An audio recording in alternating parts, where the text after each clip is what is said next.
d'atmosphère de familiarité ou d'étrangeté était un peu au cœur de ce travail.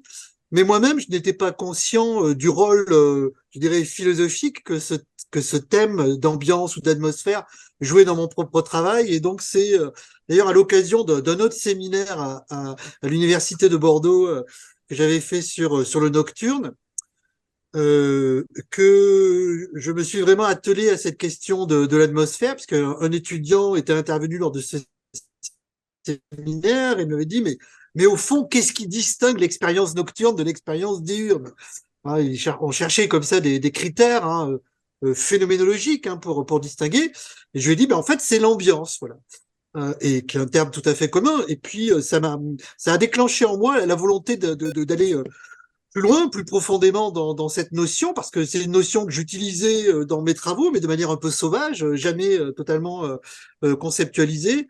Et donc, au début des années 2010, j'ai entrepris un long travail, parce que je me suis aperçu, en fait, qu'il y avait déjà de nombreux travaux, notamment en Allemagne et en Italie, sur cette question des ambiances, des atmosphères, des Stimmungen, disent les Allemands, ou des moods, disent les Anglo-Saxons, et qui avait là tout un corpus très très riche, très vaste et très contemporain, hein, initié par les travaux d'Hermann Schmitz à la fin des années 60, mais surtout développé dans les années 90 avec des travaux de Gernot Böhm, de Hauskeller ou de Tonino Grifero en Italie, qui a fait dire d'ailleurs à Tonino Grifero qu'il y avait un tournant atmosphérique des sciences humaines. Hein. On avait parlé d'un linguistic turn dans les années 50, 60. Là, on parlerait d'un atmospheric turn, d'un tournant atmosphérique. Et il est vrai que l'on voit dans différents champs, la psychiatrie, l'anthropologie, encore des travaux de Tim Ingold qui traitent de la question des atmosphères, les sciences sociales, bien évidemment la sociologie urbaine, la philosophie, enfin, on voit que ce terme d'atmosphère ou d'ambiance, je reviendrai peut-être tout à l'heure sur la distinction entre les deux, innerve le champ de la réflexion philosophique et nous oblige au fond à tenter d'y voir un peu plus clair dans ce vaste champ à la fois d'études et aussi ce vaste champ d'expérience que regroupent les atmosphères, les ambiances, etc. Et la chose n'est pas facile, hein, puisque, bien évidemment, comme le pressent déjà, je dirais, l'expérience ordinaire et populaire, bon, les ambiances, quelque chose de relativement vague, d'indéterminé, de passager, ça vient, ça va, ça, on en ressent certaines lorsqu'elles sont fortes dans des situations données, puis parfois on n'y fait plus attention. Donc c'est un phénomène qui est un phénomène assez difficile d'abord à définir, mais je crois qu'il faut tout de même faire cet effort de définition et même pas simplement une définition linguistique, mais même faire un effort de définition ontologique, c'est-à-dire mais au fond c'est quoi une ambiance, hein. Alors je sais bien que certains doutent de cet effort. Je lis un passage du dernier livre d'Yves Michaud, L'art c'est bien fini, qui traite quand même des atmosphères, et il dit ceci, il n'en reste pas moins que ces efforts de détermination, de définition, pour plier le langage à ces non-choses que sont les atmosphères, se révèlent vains et ne servent au bout du compte qu'à produire un charabia pour initiés, discourant dans des colloques et des journées d'études. Activité académique et frénésie scolastique sont les deux nourrices de l'ontologie. Alors bon, je vais tout de même poursuivre ce travail, ce charabia pour initier dans un colloque et une journée d'études. On est Je vais fiers quand de même, t'accueillir. On est fiers de voilà, t'accueillir. voilà, je vais quand même maintenir l'idée que si on veut parler des atmosphères, il faut savoir un peu de quoi on parle. Et d'ailleurs, ce qui est étrange, parce que dans le livre d'Yves Michaud, il y a des passages où lui-même fait toute une étude historique de cette notion. Mais bon, parfois, il y a comme ça des saillies un peu étranges et un peu violentes. Alors, pour ce faire, je vais procéder en deux temps. Dans un premier temps, je vais en quelque sorte débroussailler le terrain et voir dans ce champ actuel des recherches sur les ambiances ce que l'on peut, au fond, dégager comme idée principale concernant ces phénomènes un peu indéfinis ou indéfinissables que sont les ambiances. Et dans un deuxième temps, je proposerai une lecture à partir de l'affectivité, puisque j'en ai assez peu parlé dans mes travaux jusqu'à présent, même si dans le concept d'ambiance, juste dans l'introduction, je parlais de cette dimension affective des ambiances, mais finalement, je l'avais laissé de côté au profit d'autres caractéristiques de l'ambiance. Et donc, je vais replacer, au fond, l'ambiance dans une réflexion plus générale et plus historique sur la vie affective, hein, et sur les modes de l'affectivité. Alors, premier moment, une tentative quand même de clarification dans ce champ effectivement multiple et nébuleux des études sur les atmosphères. Et j'ai pu m'en rendre compte d'ailleurs depuis 3-4 ans, parce que je suis souvent amené à intervenir sur cette notion-là, où je rencontre des metteurs en scène, des géographes, des paysagistes, etc. Et je m'aperçois un peu que tout le monde, dans son coin, a un peu sa manière d'utiliser le terme, ce qui, bon, tout à fait légitime, hein, mais qui, bien évidemment, peut interroger lorsqu'on essaie, en tant que philosophe, quand même, d'avoir une exigence, je dirais, platonicienne de distinction des concepts à minima. Alors, lorsque nous prétendons traiter d'un point de vue théorique, hein, bon, malgré les récriminations d'Yves Michaud, hein, des atmosphères ou des ambiances, on doit tout d'abord, me semble-t-il, se poser un certain nombre de questions préalables. Premièrement, est-ce que ce que nous nommons ambiance, je dirais dans un cadre intellectuel, mais dans un cadre ordinaire, hein, parce que c'est un terme très populaire, hein, est-ce que ce que nous nommons ambiance existe bel et bien? Quelle est au fond cette expérience que nous nommons ambiance, et si elle existe, comment se manifeste-t-elle dans le monde, et si elle se manifeste, essayons de décrire son mode de manifestation particulier. Si donc nous répondons par l'affirmative à la première question, les ambiances existent, nous devons répondre aussitôt alors à la seconde question, comment elles se manifestent et en quoi consistent-elles? À quel type d'être, hein, bon, j'ai pas d'autre terme hein, que le terme ontologique, hein, à quel type d'être ou de phénomène, hein, et comme je suis un phénoménologue, pour moi, phénomène et être, c'est un peu la même chose, hein, à quel type d'être appartiennent les ambiances et comment, à partir de la description des expériences des ambiances, pouvons-nous les déterminer? Alors, il va de soi que, pour moi, comme d'ailleurs pour tous ceux qui travaillent sur les ambiances, il va de soi que les ambiances existent, hein.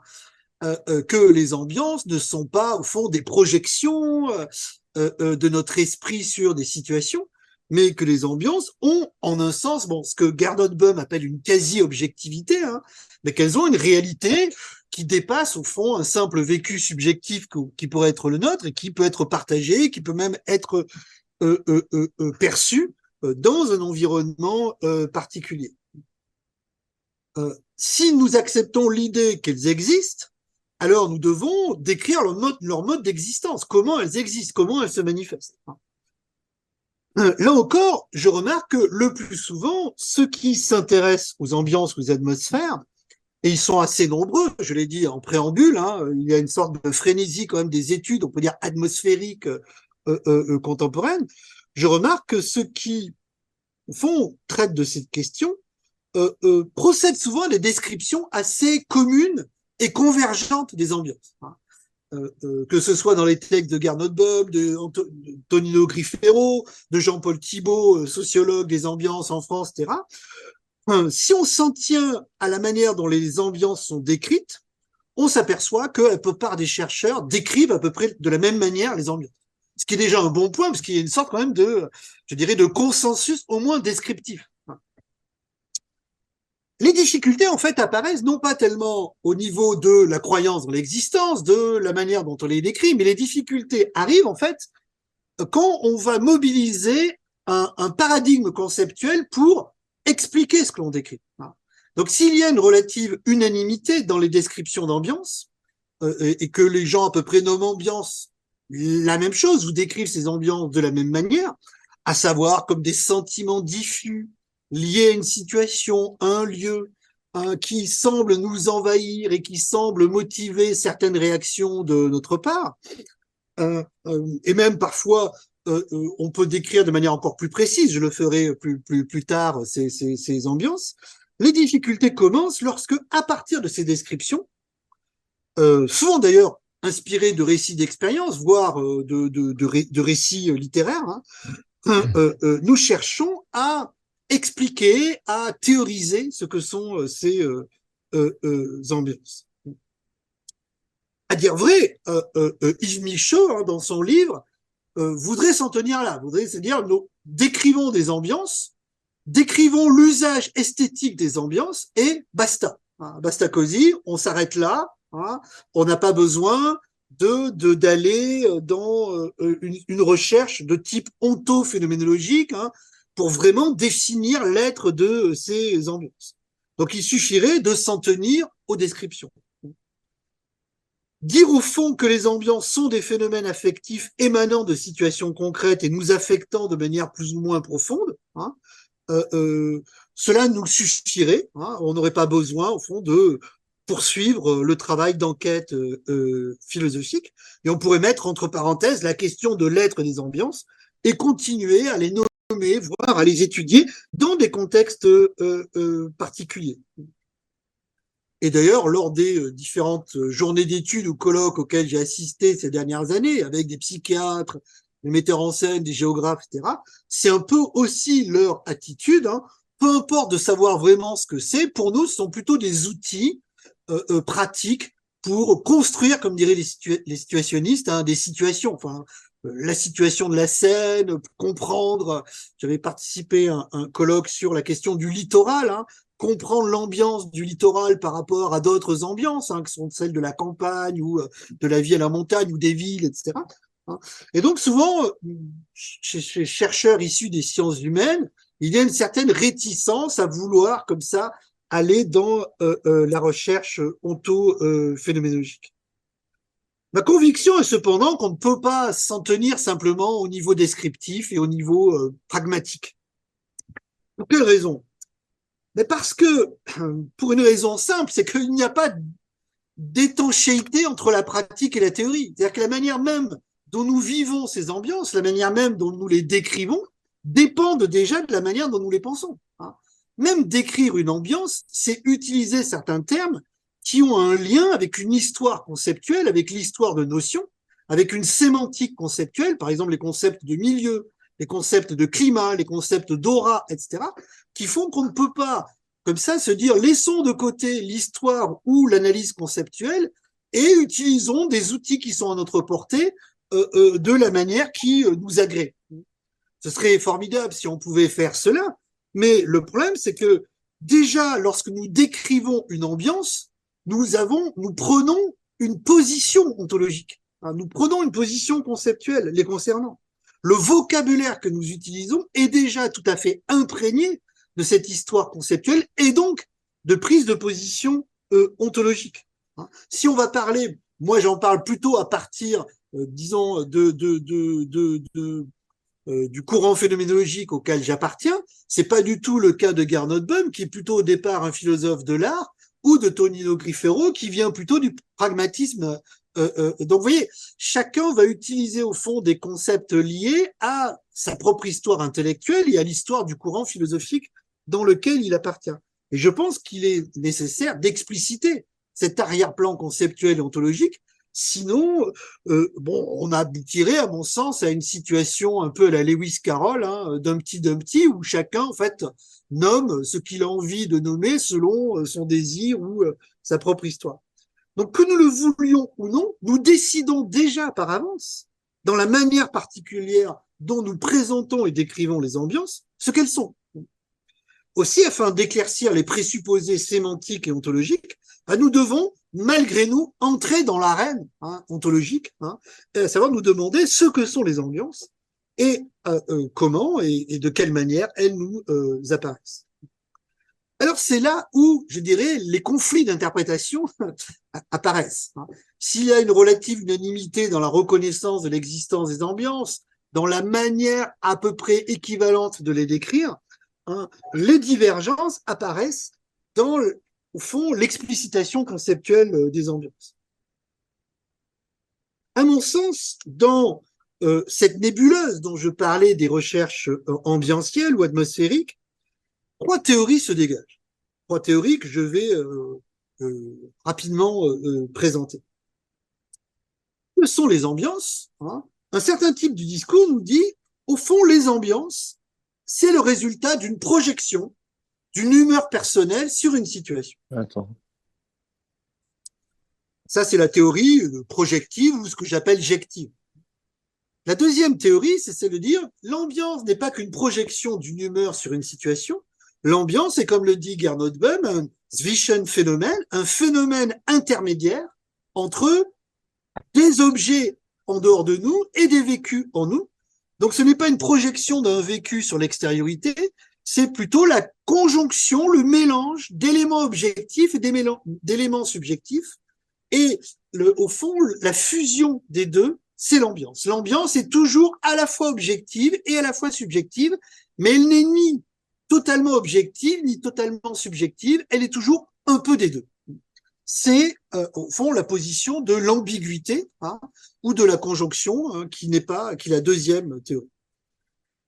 Et puis la troisième théorie, qui est celle de dire au fond les ambiances ne sont ni objectives ni subjectives et elles ne sont pas moins le mélange des deux ou la convergence des deux.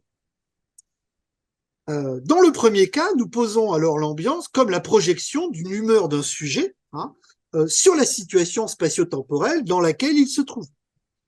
Et donc, si je vis une atmosphère triste, c'est parce qu'au fond de moi, il y a un sentiment ou une humeur de tristesse que j'ai tendance à projeter, expulser, transférer dans tout ce que je perçois autour de moi.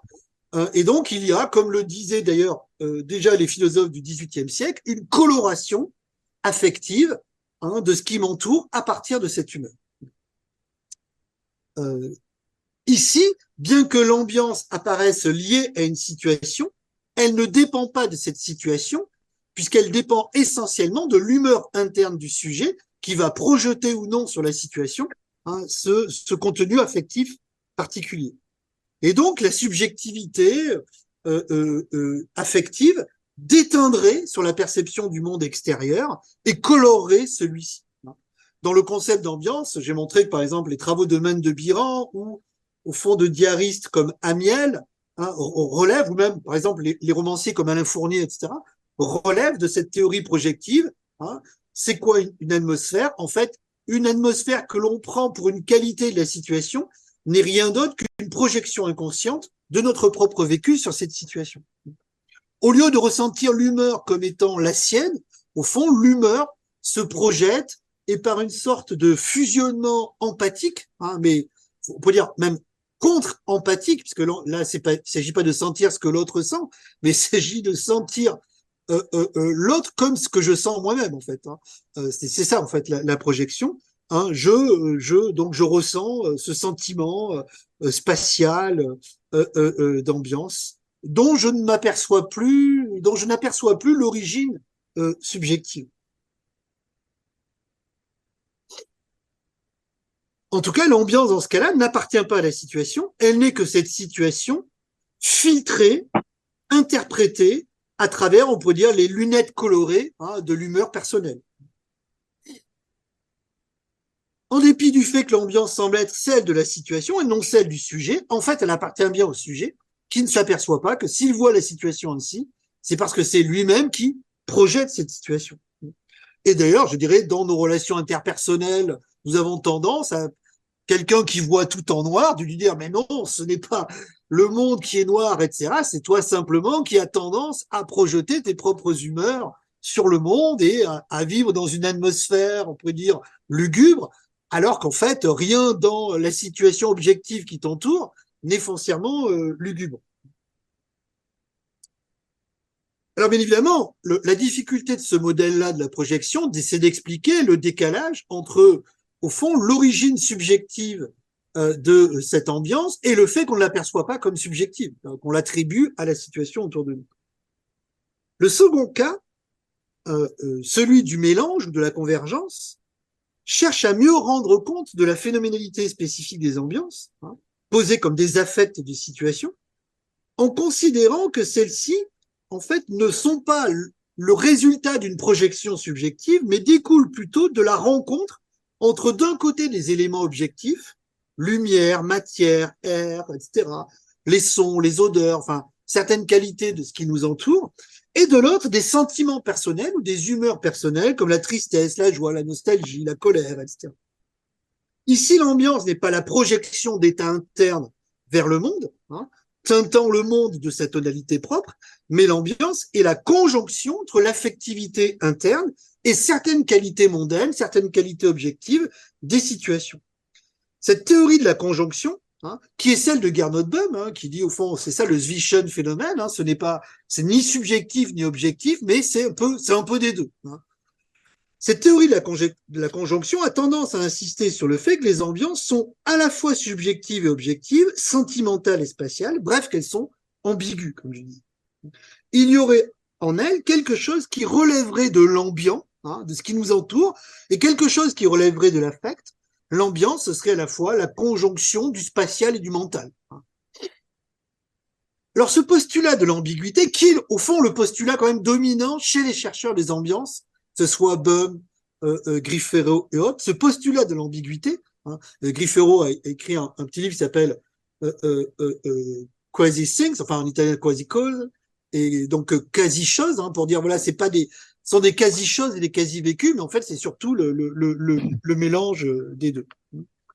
Donc ce postulat de l'ambiguïté permet de rendre compte en effet du caractère, on va dire, troublant des ambiances, qui d'un côté semblent bien appartenir à la sphère des sentiments, et donc à la vie interne d'une subjectivité. Que serait une ambiance triste s'il n'y avait pas des personnes tristes qui sentiraient cette ambiance triste, mais qui de l'autre semble tout de même renvoyer au-delà des sujets à des situations objectives transcendant l'intériorité de ceux qui les ressentent.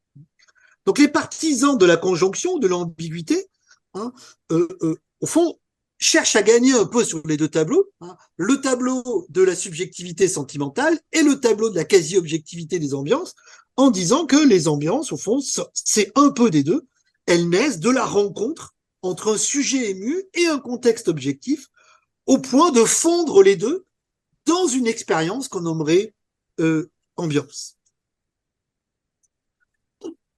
Alors, je vais parler de la troisième hypothèse, qui est l'hypothèse que je défends, qui est de dire, au fond, une ambiance n'est ni une projection, ni une conjonction. Une ambiance, c'est quelque chose qui ne peut pas relever d'une synthèse d'éléments objectifs et d'éléments subjectifs. Donc, cette troisième hypothèse, qui est l'hypothèse de ce que j'appelle la mersion, donc le fait d'une fusion totale, où il n'y aurait même plus d'éléments séparés, cette hypothèse de la mersion consiste à dire, et inspirée par la méthode phénoménologique et son principe des principes, comme dit Husserl, de respect de la donation intuitive, de dire que si l'ambiance ne se donne pas comme un élément subjectif et un élément objectif mêlés, pourquoi utiliser une conceptualité qui renvoie à l'objectivité et la subjectivité si rien dans l'apparition des ambiances ne fait de référence à des éléments objectifs et des éléments subjectifs? Donc, si l'ambiance se donne comme un phénomène propre qui ne renvoie pas dans son apparition ni à un sujet ni à un objet, et encore moins à la relation fusionnelle, alors pourquoi ne pas tenir compte de ce caractère spécifique de donation et en tirer la conséquence qui s'impose?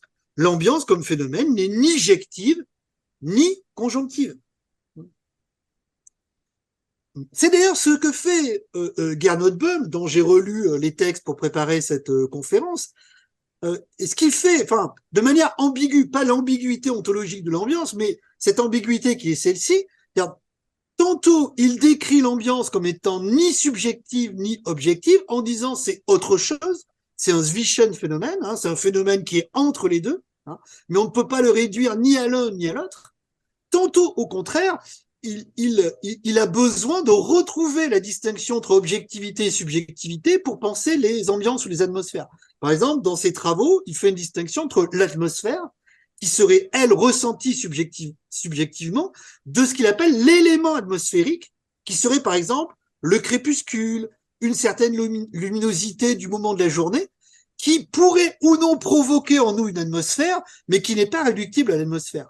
Or, si vous distinguez d'un côté, enfin, moi j'ai du mal à comprendre que peut être un élément atmosphérique sans atmosphère, enfin que peut être un crépuscule qui ne soit pas l'atmosphère du crépuscule, et inversement que peut être une atmosphère qui ne soit pas l'élément atmosphérique.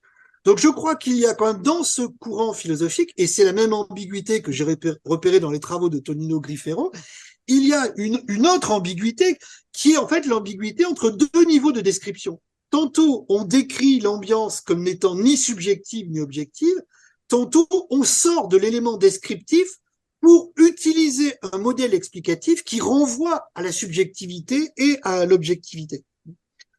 Alors, sans doute, on le fait parce que le vocabulaire de la pensée et de la pensée philosophique est un peu construit sur cette dualité depuis très longtemps.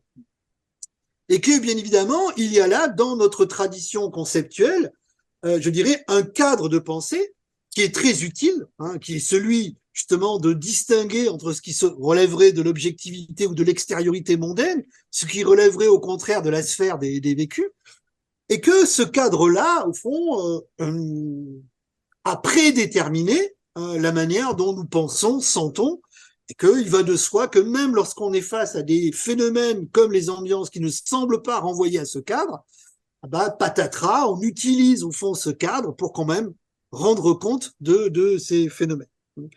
D'où peut-être la nécessité qui est appelée par ces philosophes-là, parce que ce sont des philosophes, alors, c'est pas les seuls, hein, mais qui, et d'ailleurs c'est une tendance assez prégnante de la philosophie contemporaine, qui est de dire il faut sortir du dualisme. Il faut en quelque sorte promouvoir de nouveaux concepts qui nous permettent d'échapper au dualisme du subjectif et de l'objectif. C'est une vieille ancienne, hein, parce qu'au fond, la philosophie de l'identité de Schelling voulait déjà dépasser cette distinction sujet-objet, qui pour Schelling était, on pourrait dire, le cadre limitatif de l'analyse kantienne. Hein, et donc, ce qu'il nommait identité était justement une manière de dépasser le cadre sujet-objet. C'est encore le cas, me semble-t-il, chez Bergson ou chez William James, etc. Donc, chez Whitehead, par exemple. Donc, l'idée, au fond, de découvrir d'autres types d'expériences et surtout de mettre au jour une autre conceptualité qui ne soit pas la conceptualité dualiste, c'est-à-dire subjective, objective, est quand même aussi présente dans notre tradition, même si elle reste relativement, je dirais, minoritaire par rapport à la puissance du modèle dualiste.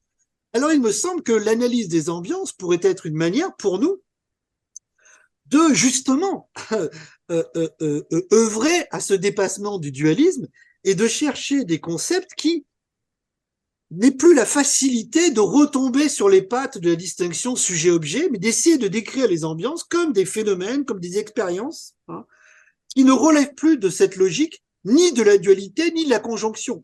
Parce que bien évidemment, la grande objection que je fais dans le concept d'ambiance, c'est que le modèle conjonctif reste encore un modèle dualiste. Hein. Ce n'est pas parce qu'on met des synthèses partout qu'on dépasse le dualisme. Bien au contraire. Et d'ailleurs, c'est un peu le reproche que je fais dans ce livre à la dernière pensée de Merleau-Ponty, obsédé par le dépassement du dualisme, et qui, au fond, à mon sens, et je ne suis pas le seul à l'avoir dit, Renaud Barbaras l'a dit, et Dieu sait s'il connaît bien mieux Merleau-Ponty que moi, que au fond, cette surenchère merleau-pontienne de la fin sur l'entrelac, le chiasme, etc., montre la volonté d'un dépassement du dualisme, mais qui cherche à dépasser le dualisme par le dualisme lui-même, et donc qui redémultiplie à l'infini des figures de la synthèse, de l'entrelacement, qui restent encore des figures de la dualité.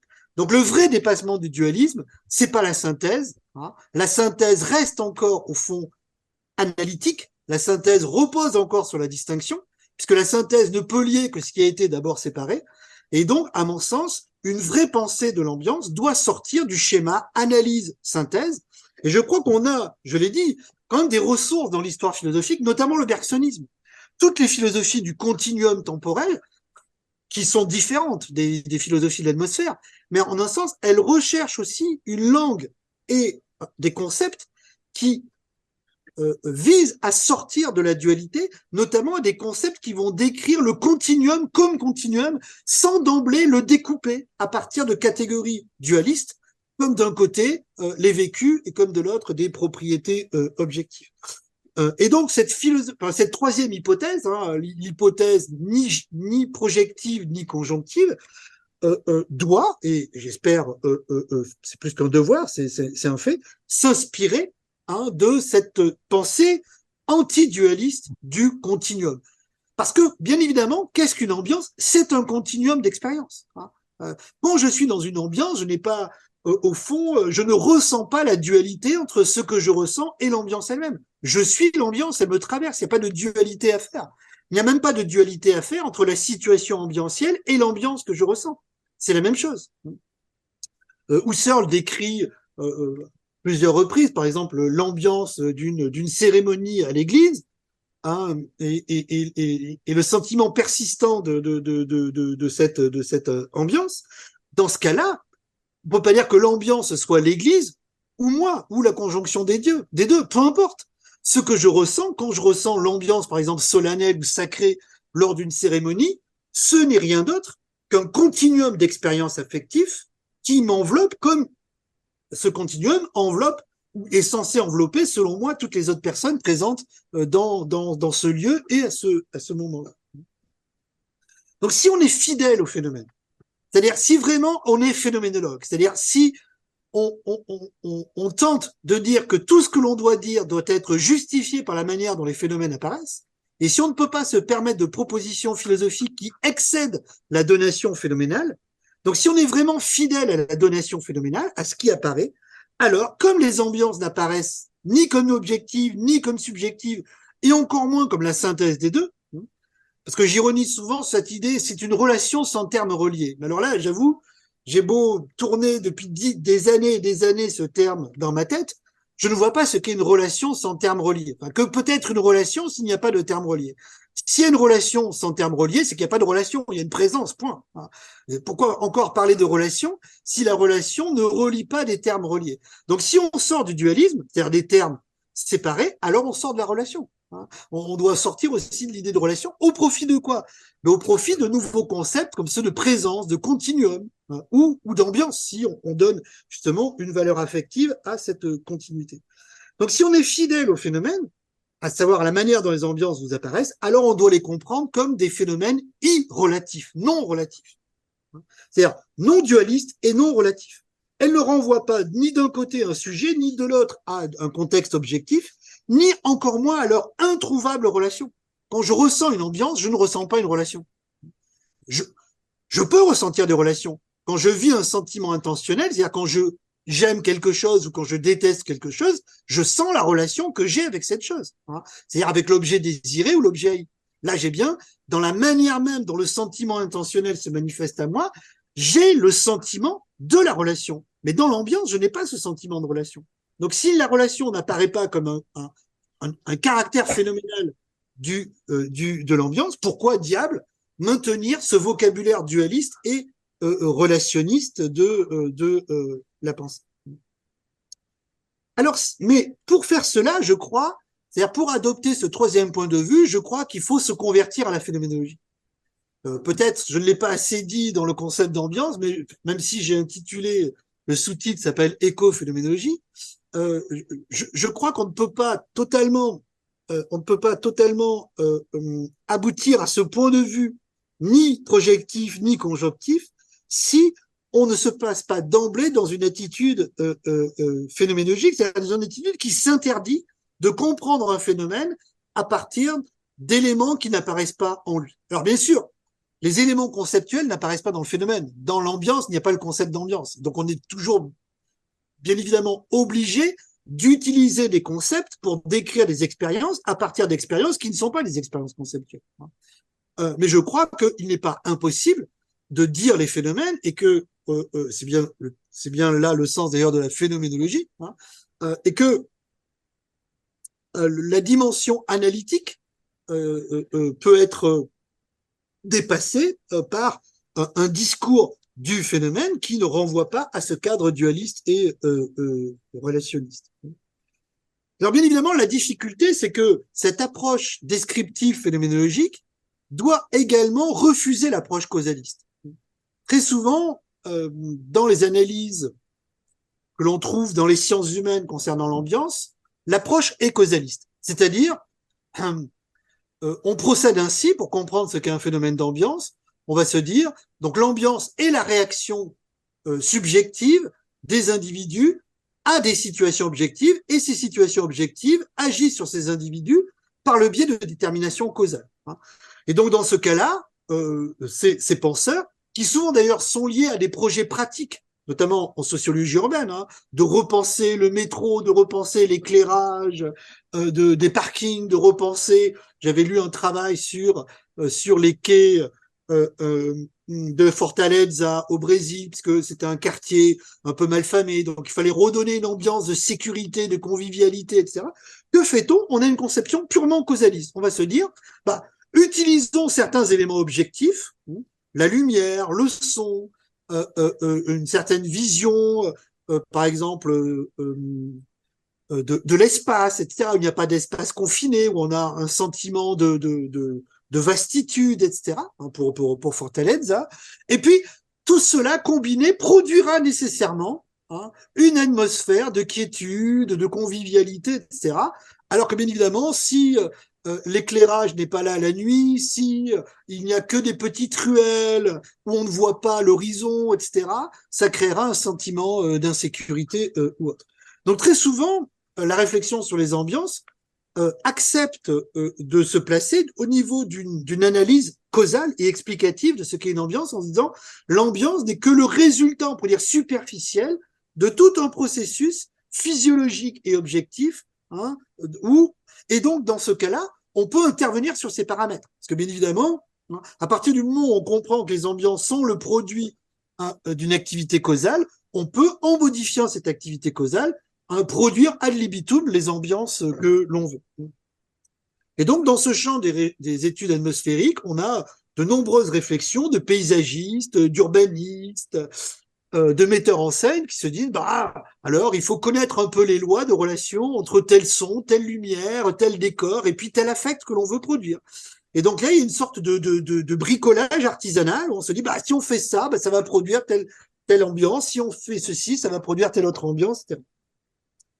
Alors, pour ma part, je n'y crois pas du tout, pour la simple et bonne raison que pour des ambiances totalement stéréotypées telles qu'on la retrouve justement dans cette réflexion urbanistique, voire dans la réflexion commerciale sur la production des espaces de divertissement dans un parc d'attractions, dans un casino de Las Vegas, etc., ça peut marcher, parce que l'ambiance que l'on recherche est totalement prototypique et vise simplement à motiver qu'un seul type d'action.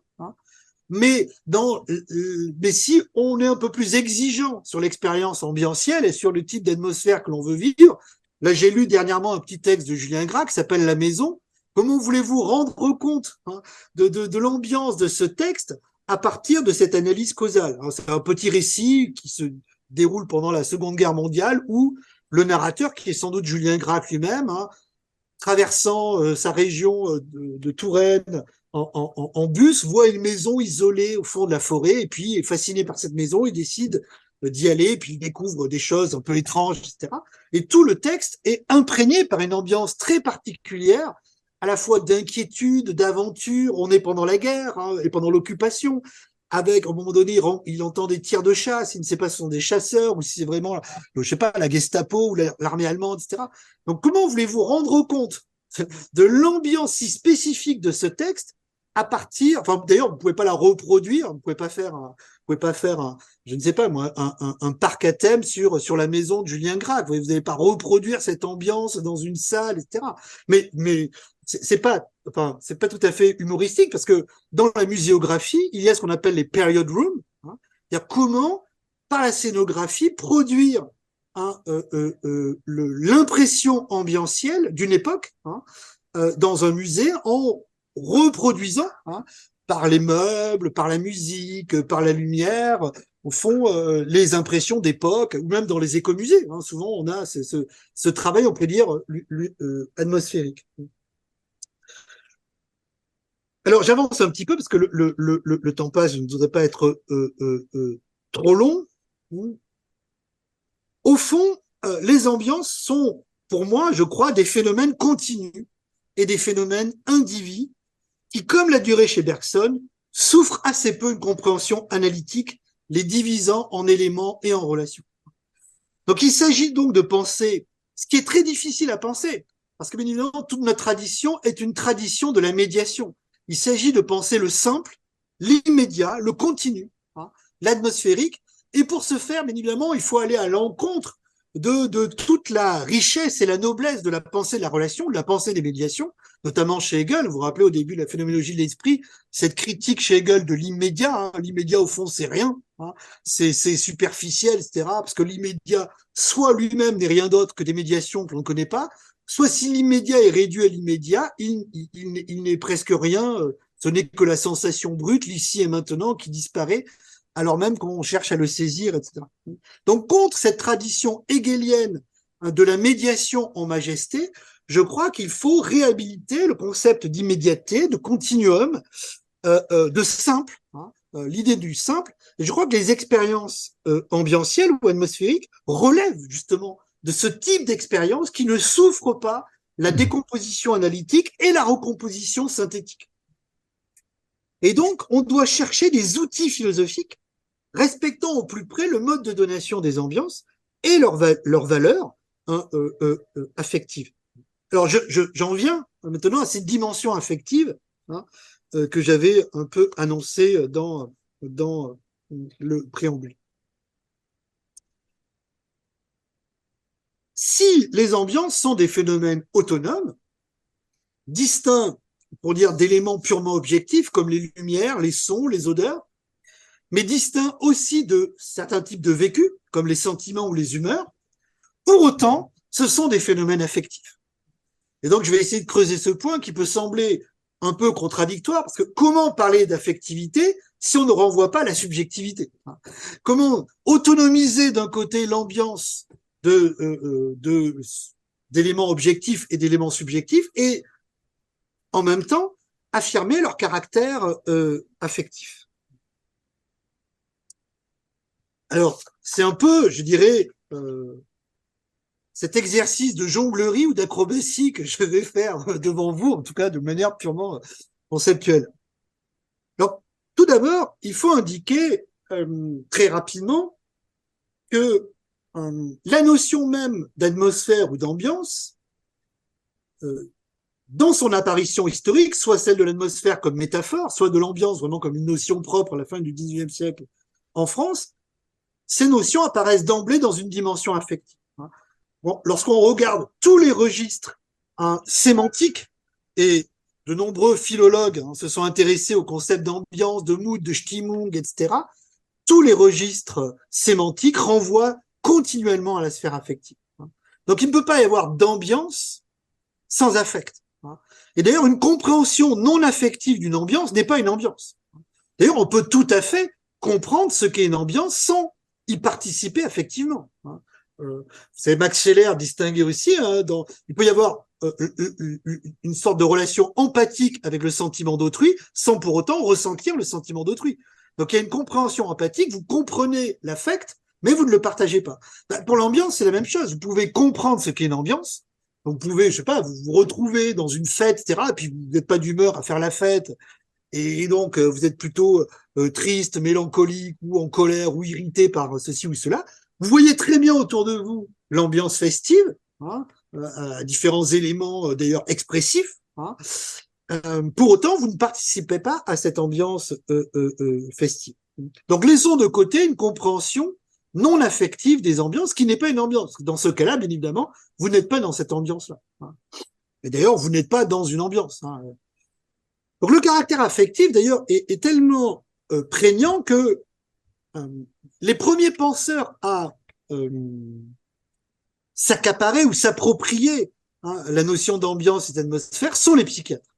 Si on fait l'histoire très rapide de la promotion, on pourrait dire théorique, du concept d'ambiance, c'est-à-dire quelles sont, toutes les notions philosophiques sont d'abord des notions populaires et puis peu à peu elles sont choisies par des philosophes qui leur donnent un sens, je dirais, technique et professionnel. Mais rares sont les concepts philosophiques qui n'ont pas d'abord une signification ordinaire ou populaire.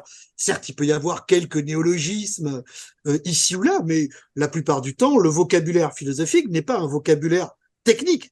Ce qui est technique, c'est la manière dont on utilise le vocabulaire. Mais même dans la pensée grecque, tous les concepts techniques au départ, eidos ou sia sont des concepts tout à fait ordinaires. Huiler, la matière, c'est le bois. Eidos, c'est simplement l'aspect, etc. Donc après, ça prend un sens philosophique chez Platon ou chez Aristote. Donc les premiers à vraiment donner un sens théorique et non plus populaire aux ambiances, ce sont les psychiatres et les médecins. Léon Daudet, par exemple, dans Mélancolia en 1928, Eugène Minkowski dans La Mélancolie en 1927, etc. Puis dans son étude sur le temps vécu. Et c'est pas tout à fait un hasard, parce que bien évidemment, dans l'ambiance, il y a cette résonance affective qui est au cœur même du phénomène. Hein. L'ambiance, c'est pas simplement l'expérience de ce qui est autour de nous. C'est pour ça que dans mon travail, je distingue l'ambientiel et l'ambiant. L'ambiance, c'est pas simplement l'expérience de l'ambiant, c'est l'expérience de l'ambiant en tant qu'il nous affecte, en tant qu'il nous affecte, en tant qu'il nous affecte comme étant ceci ou cela. Alors là, on peut utiliser toutes les valeurs affectives possibles, du mélancolique, du triste, du serein, du solennel, etc. Là, je ne ferai pas, il n'y a pas de liste exhaustive de ces valeurs affectives, mais bien évidemment, et d'ailleurs, à ce titre-là, le travail littéraire est très précieux parce que il y a chez Proust, chez Gracq, etc., chez Sénancourt, chez Fromentin, si on prend chez Stendhal, enfin les grands écrivains de l'affectivité français, il y a une richesse des descriptions des affects et de leur nuances. Alors, quand on dit que l'ambiance est affective, qu'est-ce qui nous permet, au fond, de le signifier? Pour ce faire, il faut, me semble-t-il, distinguer dans la vie affective 3 types de phénomènes, ou 3 classes de phénomènes. Ce qui est un peu difficile, parce que, habituellement, au fond, nous pensons que nous avons une approche plutôt confuse des affects, et nous pensons que les affects, même si on leur donne des noms un peu différents, c'est-à-dire émotions, sentiments, affects, passions, etc., il y aurait une racine commune de la vie affective et que tous les affects, au fond, reviendraient à un seul affect qui se diffracterait de manière différente dans telle ou telle expérience. Je crois pour ma part qu'il y a au moins, je crois, 3 classes différentes d'affects hein, qui peuvent être liées, bien évidemment, hein, qui dans une expérience ordinaire peuvent se mêler. Hein, et en ce sens-là, l'expérience affective est toujours complexe, ambiguë, riche, etc. Mais je crois que pour la clarté de la compréhension de ce qu'est la vie affective, nous devons quand même recourir là aussi à des distinctions utiles. Ces 3 classes d'affects, c'est d'abord ce qu'on pourrait appeler simplement des humeurs, c'est-à-dire des sensations internes liées à notre corps, liées à notre disposition affective du moment. Celles-ci, à mon sens, sont localisées dans le corps, mais elles n'ont pas de lien avec un objet. C'est pas l'humeur de quelque chose, hein, si ce n'est enfin, l'humeur liée à la représentation de quelque chose d'extérieur à moi, simplement l'humeur triste, l'humeur gaie, etc. Ces humeurs ont des variations diverses, hein, de qualité, d'intensité, de durée, etc. Mais leur grande caractéristique, c'est qu'elles ne sont pas intentionnelles, c'est-à-dire qu'elles ne sont pas dirigées vers un objet. Et donc ces humeurs, ces sensations internes sont bien affectives, mais elles n'ont pas de relation définie à un objet.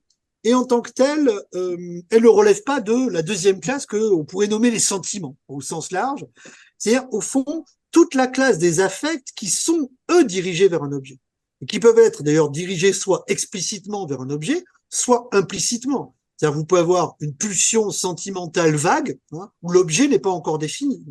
Freud a beaucoup insisté hein, sur, et Lacan également, hein, sur cette indétermination parfois de l'objet, hein, du désir ou de l'affect, hein, qui cherche même son objet, qui parfois même le perd, hein, dans le cas du deuil, ou le perd irrémédiablement sans l'avoir connu dans le cas de la mélancolie. Hein.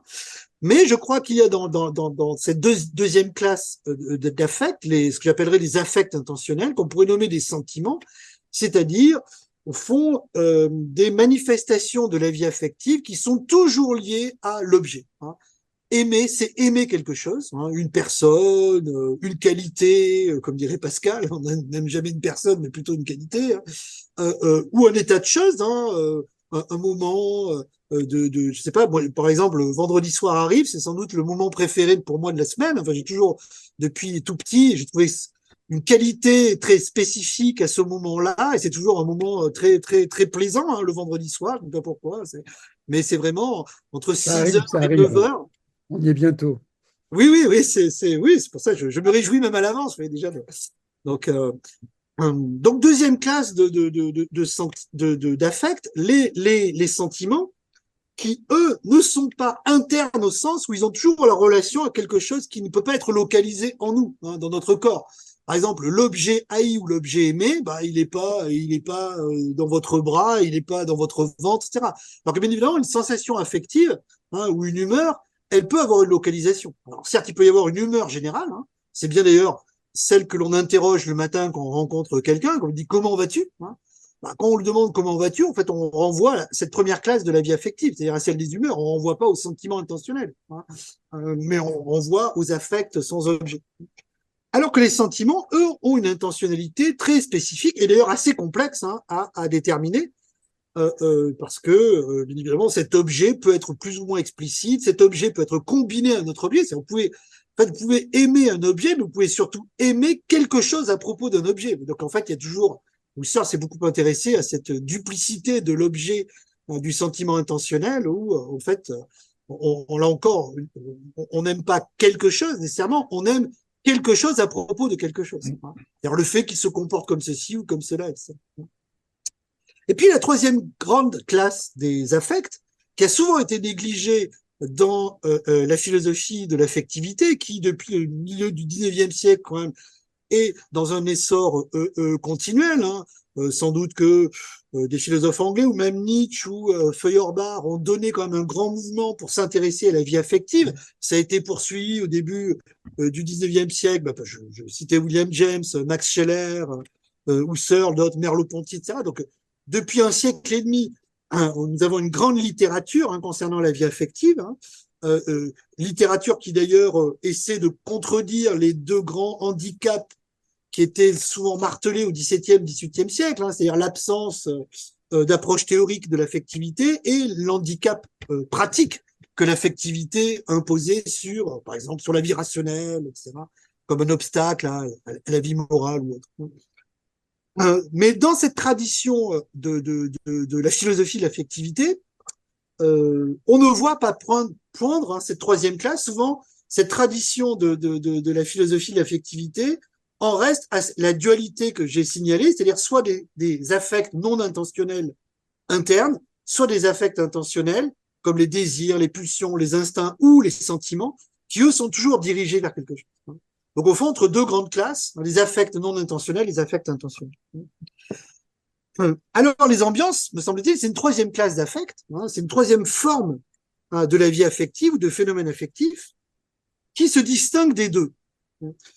Tout d'abord, l'ambiance se distingue de la sensation affective ou de l'humeur parce que l'ambiance n'est pas interne. Quand je ressens une sensation affective, je l'attribue immédiatement à moi-même et même à une partie de mon corps ou à une sensation globale de mon corps. C'est-à-dire, je me sens bien, je me sens pas bien, etc. Mais c'est moi. Je sais que c'est moi.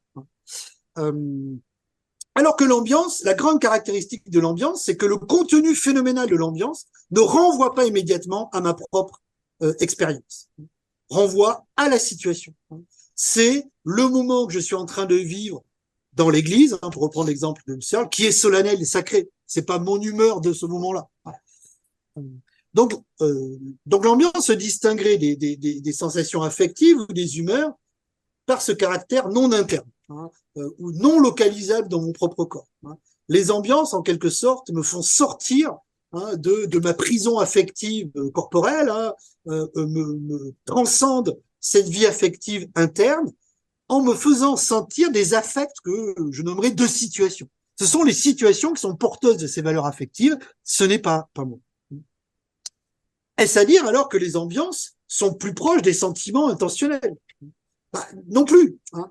Pourquoi? Parce que le sentiment est intentionnel. C'est-à-dire le sentiment, lui est bien ouvert à quelque chose d'extérieur, à la corporéité du vécu.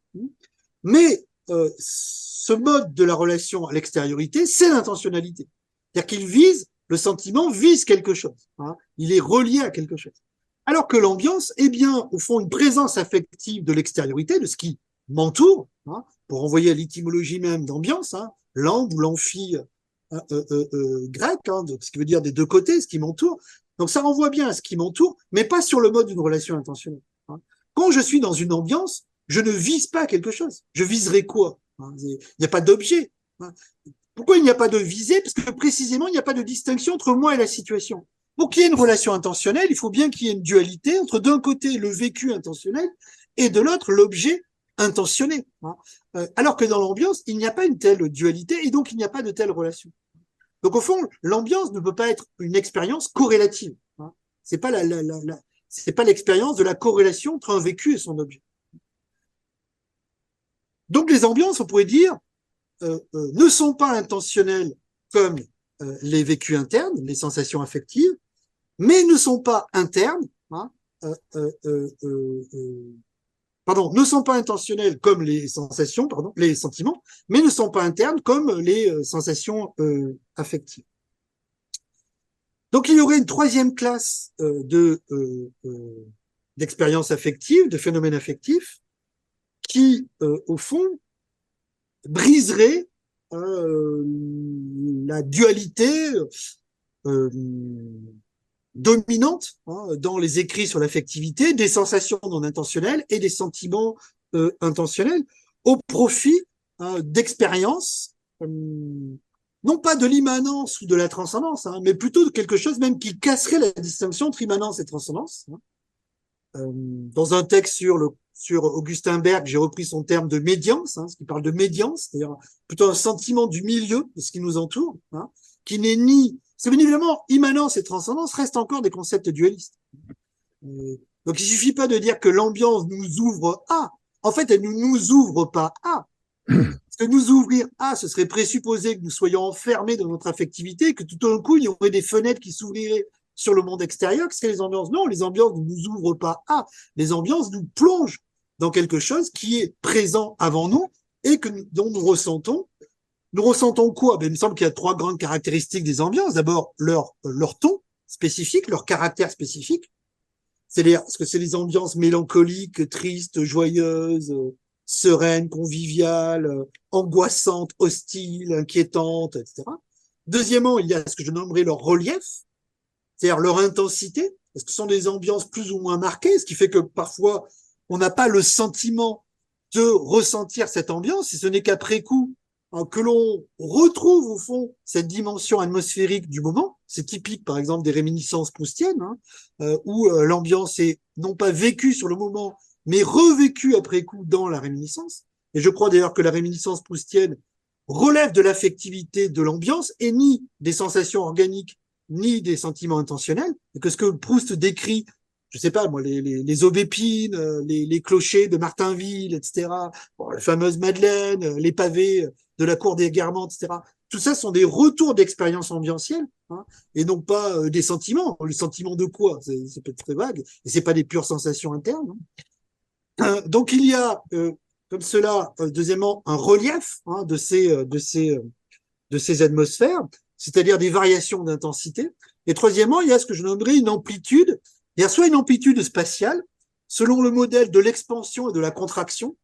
C'est-à-dire quand on ressent une ambiance, on reçoit en même temps si cette ambiance, au contraire, nous ouvre sur un horizon infini, ou sur cette ambiance, au contraire, nous semble pesante, oppressante, contractante, comme si elle fait pression sur nous. Et puis, à l'amplitude spatiale aussi se lie l'amplitude temporelle. L'ambiance a des caractères temporels qui vont du caractère passager. Quand nous ressentons une ambiance, souvent nous ressentons ce caractère transitoire de l'ambiance, jusqu'à des ambiances plus durables, qui même parfois peuvent relever, disons, d'ambiance d'époque, par exemple, d'une durée beaucoup plus longue. Avoir le sentiment d'une temporalité de l'ambiance qui n'est pas celle d'un moment passager, mais de toute une période temporelle bien identifiée. Par exemple, les ambiances de confinement que nous avons vécues en 2020 et 2021, et qui là renvoie à une temporalité qui est beaucoup plus longue qu'un simple élément passager et qui renvoie presque, et ça sera d'ailleurs l'objet d'un prochain travail, à un lien avec le zeitgeist, avec l'esprit du temps. L'esprit du temps est souvent, quand on regarde la manière dont les penseurs développent cette notion d'esprit du temps, le premier c'est Hegel bien évidemment, mais il n'est pas le seul, Herder et d'autres l'ont fait, Nietzsche aussi, souvent ils utilisent un vocabulaire qui est déjà ambientiel, c'est-à-dire l'esprit du temps, c'est quelque chose que l'on pressent, que l'on sent autour de soi, mais qu'on n'arrive pas totalement à définir, mais qui pour autant nous semble quand même une puissance qui nous affectent et qui nous poussent à agir de telle ou telle manière, etc. Et donc là, il y a cette amplitude, vous voyez, temporelle des ondes.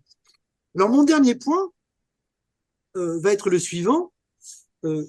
Donc, à partir du moment où j'ai distingué ces trois grandes classes de phénomènes affectifs, les humeurs internes, les sentiments intentionnels et les ambiances.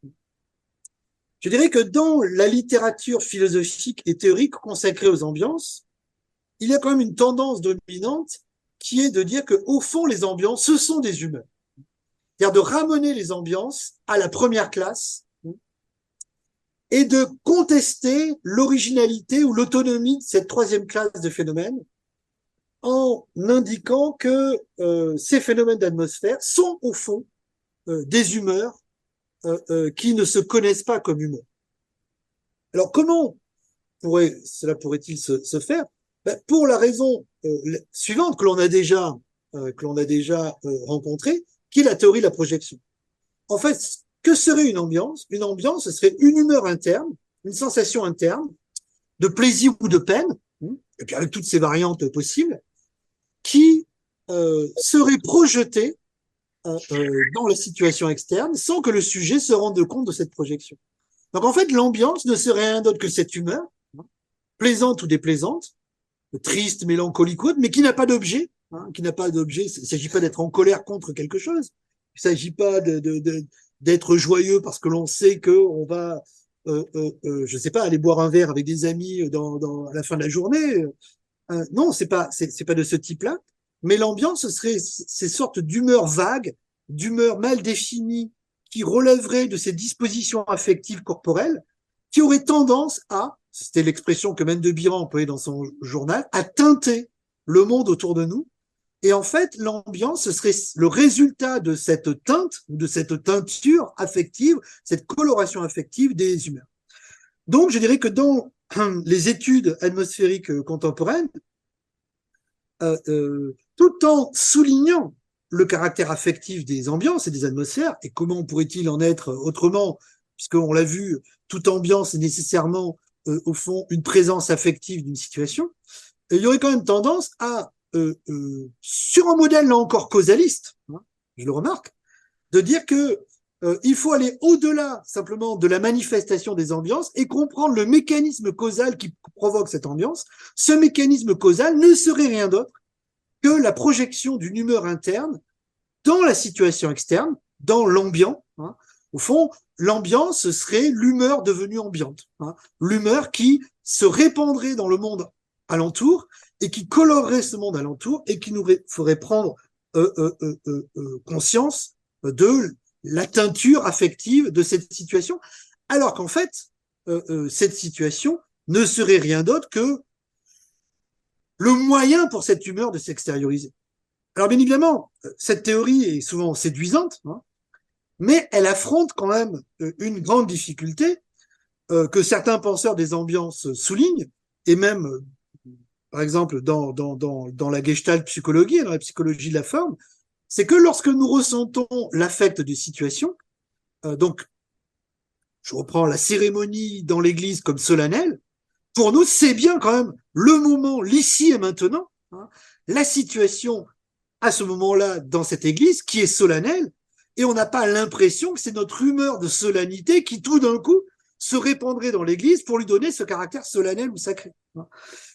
Donc, de nombreux penseurs des ambiances contestent quand même cette théorie projective de l'humeur sur le monde extérieur pour expliquer ce qu'est l'ambiance, par le fait que dans la manière même dont nous vivons l'ambiance, nous donnons quand même, en un sens, la priorité à la situation objective sur la projection subjective de notre vécu humoral sur le monde extérieur, puisque nous considérons que si nous étions dans un autre lieu, à un autre moment, peut-être dans un autre rite, nous vivrions une toute autre ambiance, quelle que soit notre humeur du moment. Si nous sortons à l'église, nous allons traverser la place. Je vis dans un petit village, c'est quelque chose qui est, on peut dire, assez caractéristique. On traverse la place du village et on va au bistrot. Et là, bien évidemment, c'est une toute autre ambiance. Donc, que vient faire l'humeur là-dedans? Bien évidemment, l'ambiance du bistrot est différente de l'ambiance de l'église, non pas parce que je projeterai dans l'église une certaine humeur et je projeterai dans le bistrot une autre humeur, mais parce que l'ambiance semble être une caractéristique, on pourrait dire, propre de la situation que l'on nomme église d'un côté, bistrot de l'autre. Dernier point que j'avais annoncé mais que je n'ai pas traité, et je m'arrêterai là parce que presque plus d'1 heure que je parle, c'est la distinction entre ambiance et atmosphère. Jusqu'à présent, j'ai utilisé de manière assez constante et équivalente ces deux termes, ambiance et atmosphère. Dans les études contemporaines concernant les ambiances, les atmosphères, c'est plutôt le terme d'atmosphère qui domine, qu'il soit d'origine allemande, atmosphère, ou anglo-saxonne, atmosphère. Et en Allemagne, atmosphère s'est imposée contre la Stimmung, de même que dans le domaine anglo-saxon, atmosphère s'est imposée contre Mood. En Italie aussi, Grifero et tous ses élèves ou disciples parlent d'atmosphère, et même Grifero développe une atmosphérologie, donc où il met au centre ce concept d'atmosphère. En France, on a plutôt tendance à parler d'ambiance que d'atmosphère. D'ailleurs, quand je citais les travaux de Jean-Paul Thibault au sein de son centre de recherche de Grenoble, etc., sur les atmosphères urbaines, c'est plutôt le terme d'ambiance qui revient dans leurs travaux que le terme d'atmosphère. Alors, faut-il faire quand même une distinction entre atmosphère et ambiance, puisque j'avais indiqué, contre les objurgations d'Yves Michaud, que je maintiendrai quand même l'idée d'une recherche conceptuelle, et que ces distinctions de langage ne sont quand même pas nécessairement du charabia. Ce qu'il faut tout d'abord remarquer, c'est que le terme d'atmosphère est plus ancien que le terme d'ambiance, et le terme d'atmosphère est d'abord un terme purement physique. Il renvoie bien évidemment à la couche d'oxygène qui entoure la Terre et qui nous permet de respirer. Il ne prend le sens d'ambiance, il ne prend ce sens métaphorique ou moral, comme on disait, vraiment qu'au XVIIIe siècle. Au XVIIIe siècle, on va voir apparaître le terme d'atmosphère au sens de climat moral, ou de climat sentimental, d'une situation, d'un lieu, etc. Mais après, bien évidemment, son sens, je dirais, métaphorique, qui est le sens affectif, s'est imposé de sorte que, même dans les études sur les atmosphères, parfois on ne sait plus si on parle de l'atmosphère au sens physique ou de l'atmosphère au sens moral. Par exemple, dans tout son travail très intéressant, très passionnant, très riche de Peter Sloterdijk sur sa trilogie Sphère, il parle beaucoup d'atmosphère, d'atmotechnique, etc. Il parle beaucoup aussi d'ambiance, enfin d'atmosphère au sens d'ambiance, mais parfois on ne sait pas s'il parle de l'atmosphère comme vraiment ce qui nous entoure et nous permet de respirer, ou ce qu'il parle de l'atmosphère comme quelque chose qui relèverait du plaisant-déplaisant, comme une expérience affective. Donc ça, c'est le premier point. Le deuxième point, c'est qu'il me semble que lorsqu'on parle d'atmosphère, on a tendance d'abord à décrire un phénomène objectif et dans un deuxième temps seulement à parler de la résonance affective de ce phénomène. J'en veux pour preuve, dans les travaux de Grifero, de Bohm, etc., vous avez souvent des articles qui traitent du crépuscule, de l'aurore, de telle ou telle situation. Et donc on parle de l'atmosphère, on décrit cette atmosphère, mais que décrit-on quand on décrit l'atmosphère? On décrit quelque chose de perçu. Des lumières, des sons, des nuances, etc., des ombres. Et dans un deuxième temps, on s'intéresse à la répercussion affective de cette atmosphère que, bien évidemment, on va nommer aussi atmosphère comme résonance morale ou affective, mais très souvent, le terme d'atmosphère, au fond, relève d'un paradigme perceptif. Alors que j'insiste plutôt, en promouvant plutôt le terme d'ambiance, sur un paradigme non perceptif, mais un paradigme du sentir. Erwin Strauss, dans Du sens des sens, fait une grande distinction entre percevoir et sentir. Il dit c'est pas du tout le même régime d'expérience. Percevoir, c'est percevoir des informations, c'est capter des informations, des qualités impressives, des choses, etc. Le rouge, le vert, le tel son, telle saveur gustative. Ça, c'est de la perception. Donc en fait, c'est de la connaissance sensorielle. On saisit des qualités sensorielles. Alors que sentir, c'est tout autre chose. Sentir, c'est participer affectivement à ce qui est perçu. sur un mode qui ne relève plus de l'information hein, ou de la connaissance, sur un mode qui relève d'une résonance affective. Ben, je crois que le terme d'atmosphère appartient plutôt au registre du perceptif qu'au registre du senti, si je reprends cette dualité que développe Erwin Strauss dans du sens des sens. Donc c'est la raison pour laquelle, pour ma part, je préfère le terme d'ambiance. D'abord parce que ce n'est pas une métaphore hein, et que dans son apparition dans la langue française, d'emblée, il décrit cette dimension affective de ce que l'on est en train de vivre autour de soi. Et deuxièmement, parce que l'ambiance me permet de mettre en avant plutôt le sentir sur le percevoir, c'est-à-dire l'affect sur la sensation. Une ambiance, c'est pas une sensation, c'est une sensation en tant qu'elle est ressentie, c'est-à-dire plaisante ou déplaisante. Alors ça ne veut pas dire, bien évidemment, que il ne pourrait pas y avoir d'ambiance sans perception, mais quand je parlais des ambiances temporelles, c'est-à-dire des impressions ambientielles du temps, quel est le type de perception à l'œuvre ici? Pour autant, on a bien l'impression de sentir l'époque, hein, d'avoir une ambiance d'époque, voire de l'ambiance d'une ville, hein, par exemple, hein, ou d'un lieu.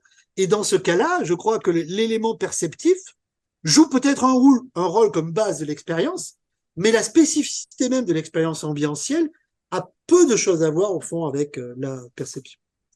Je m'arrête là, et puis je vous remercie pour votre attention solennelle et quasi sacrée, comme aurait dit Michel.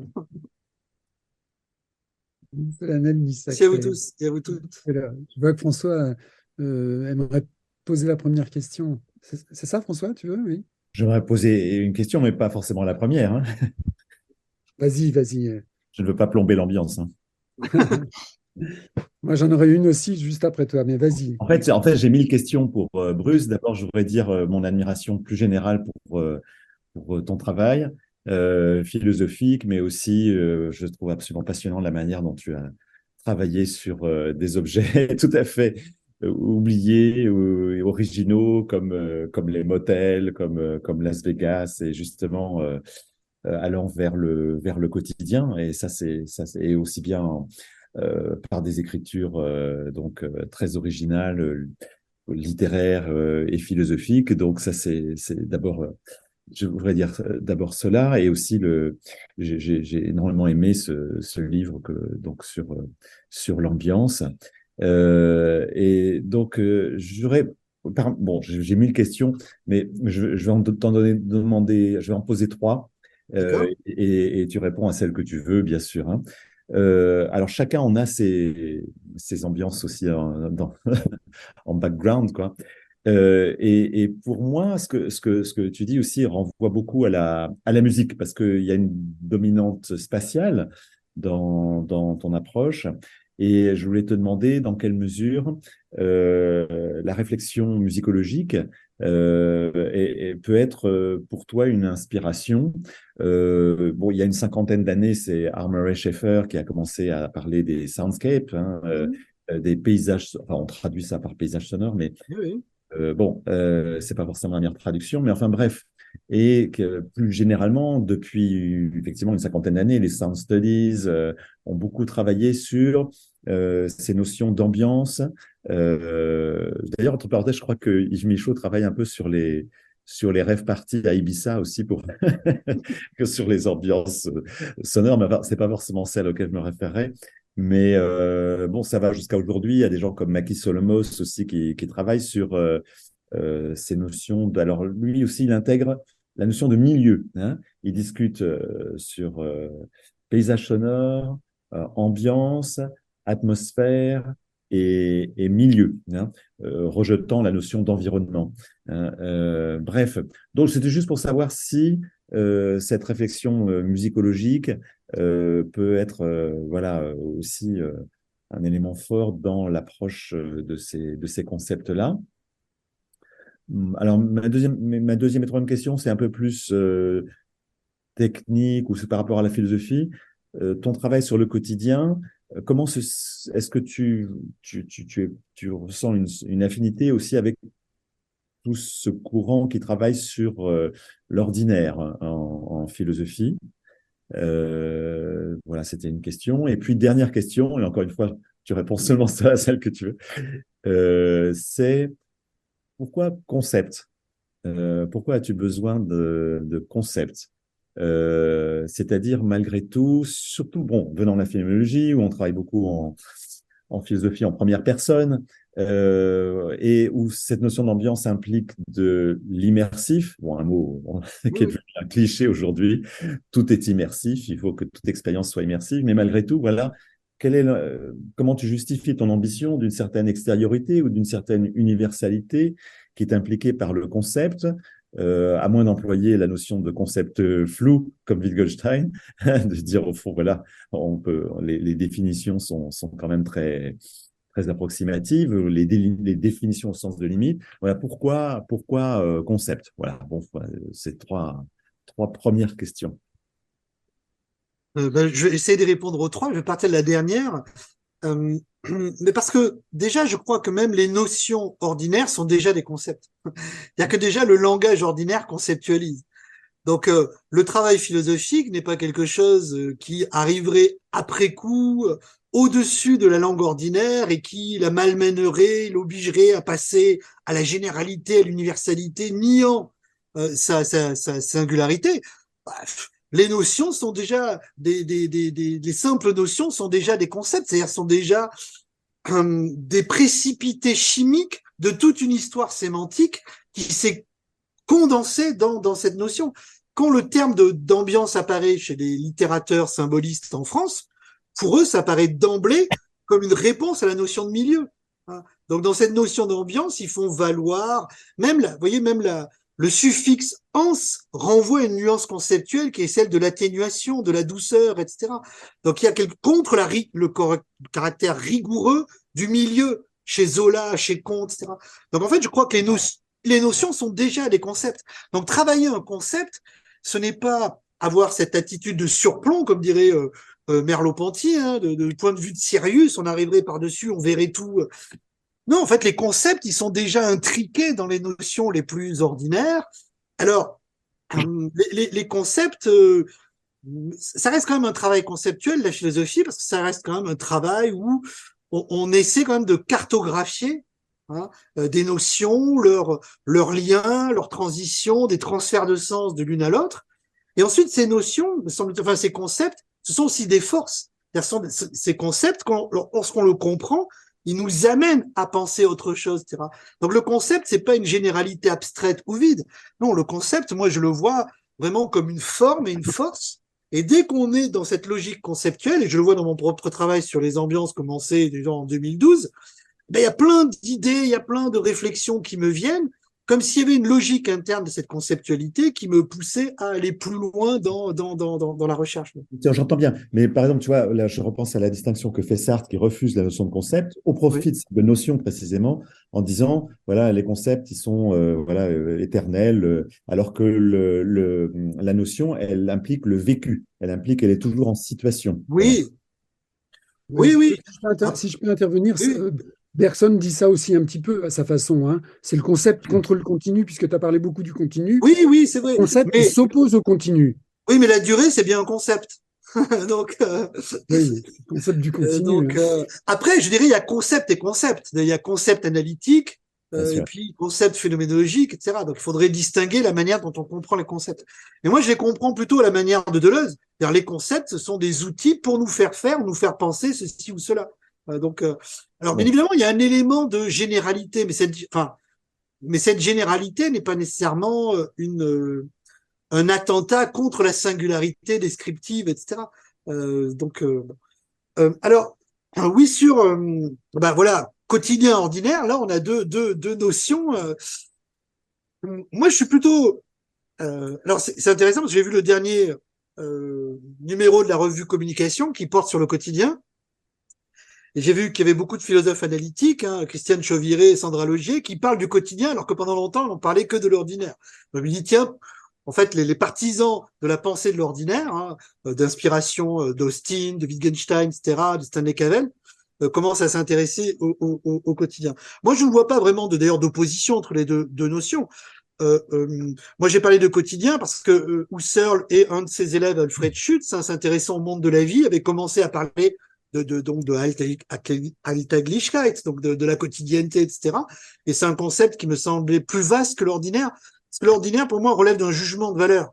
C'est-à-dire, c'est lié à l'ordinaire ou l'extraordinaire, et donc c'est une norme. Alors que le quotidien me semble un concept beaucoup plus descriptif. Le quotidien, c'est ce qui se répète tous les jours. Hein. Alors, quand on dit ordinaire, en fait, déjà, on prend une position sur cette répétition en la nommant ordinaire ou pas. Hein. Donc, c'est pour ça que je préférais le terme de quotidien, mais en parlant de quotidienneté, l'ordinaire lui-même est un effet de la quotidienneté. C'est-à-dire que le quotidien se répétant produit des normes, notamment la familiarité, la normativité, etc., qui relèvent alors de l'ordinaire. Enfin, dans l'ordinaire, il y a toujours l'ordre. Hein. Donc, l'ordinaire, c'est toujours une norme, c'est toujours une injonction à.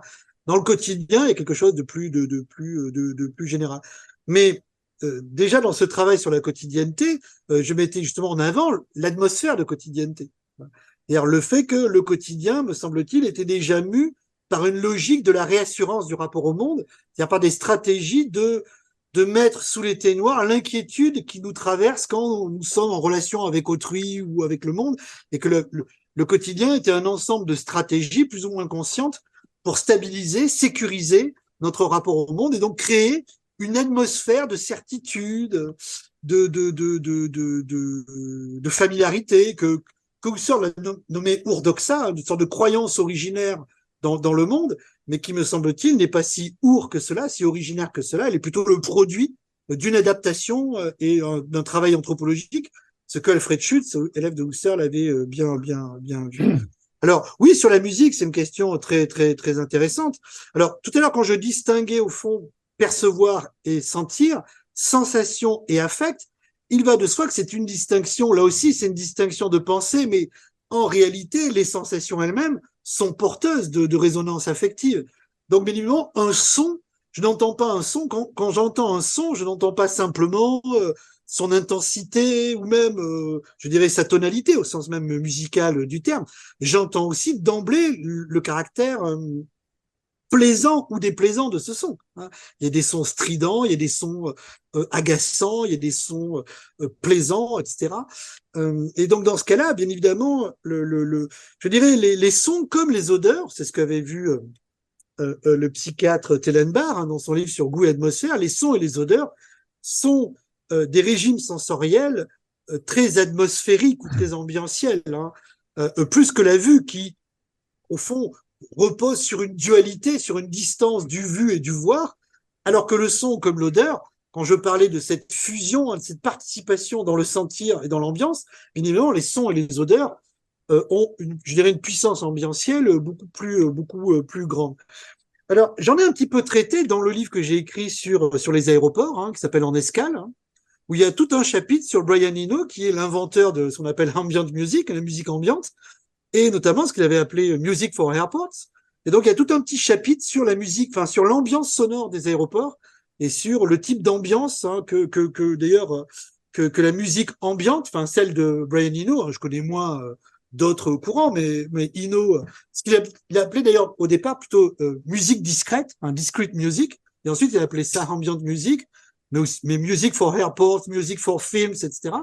Donc cette musique là aussi non intentionnelle, c'est n'a pas d'objet, hein, mais qui enveloppe, qui comme ça nous traverse et nous envahit.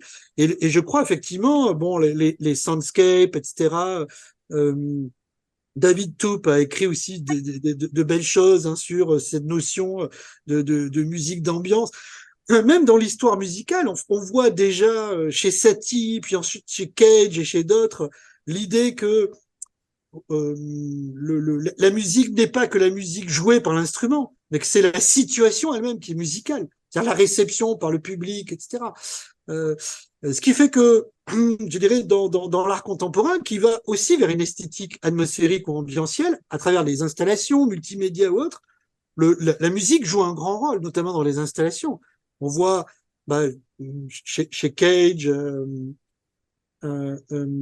chez Capro, etc., dans la performance et tout, comment on va casser au fond les limites, les frontières entre les différents arts, hein, la sculpture, la musique, l'architecture, etc., pour, avec l'installation, produire des œuvres in situ qui sont à la fois, comme on dit, multimédia, c'est-à-dire à la fois sonores, visuelles, sculpturales, tactiles et autres, Et donc oui, le son joue quand même un grand rôle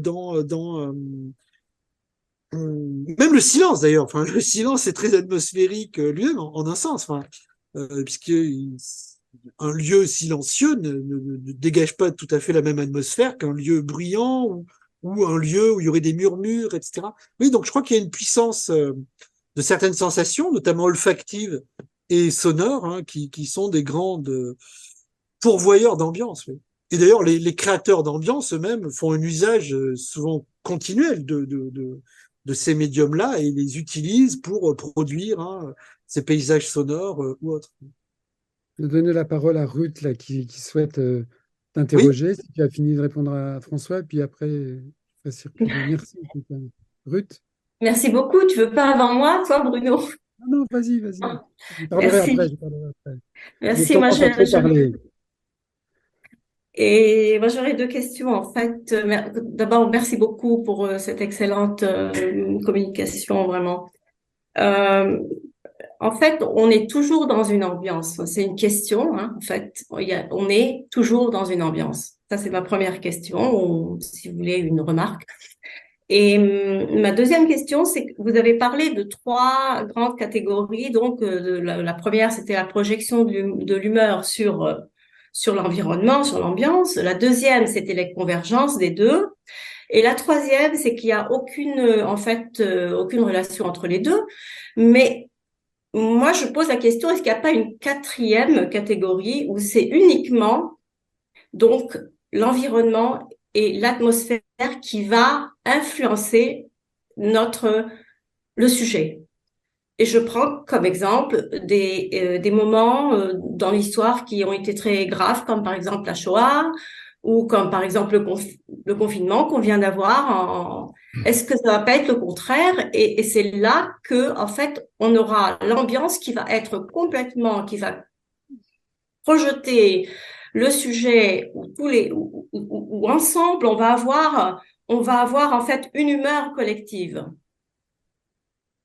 Voilà, ça oui, c'est ma deuxième question. En fait, d'accord. il y a une quatrième catégorie où on est, où parfois on est porté à avoir tous la même humeur à cause de la situation de guerre, par exemple en Ukraine. On peut pas parler d'une atmosphère, on peut pas parler d'une personne qui va être complètement heureuse au milieu de la guerre d'Ukraine ou alors dans un camp de concentration. Voilà, c'est ma question. Merci. Ben, je vous remercie pour ces deux questions. Alors, concernant votre première remarque, c'est presque littéralement le début de mon livre, Le concept d'ambiance. Hein. Nous sommes toujours dans une ambiance. Hein. C'est-à-dire que, quelle que soit l'expérience que nous vivions, elle ne peut pas être non ambientielle. Il y a toujours nécessairement, qu'elle soit plus ou moins remarquée, plus ou moins présente, une ambiance de ce qui nous entoure, qu'on soit dans notre bureau, qu'on soit dans la rue, qu'on soit un colloque, qu'on soit une manifestation, je prends quelques exemples des situations de mes vies récentes, etc. Donc, on est toujours dans une ambiance. Hein. Donc, l'idée qu'il pourrait y avoir des ici et maintenant sans ambiance est une idée qui me semble aberrante. Et même, je développe l'idée que même au-delà de la présence humaine, il y a toujours des ambiances. Il y a des ambiances sur les anneaux de Jupiter, il y a des ambiances sur la surface de Mercure, etc. Même s'il n'y a personne qui est là pour les vivre, pour les ressentir, etc.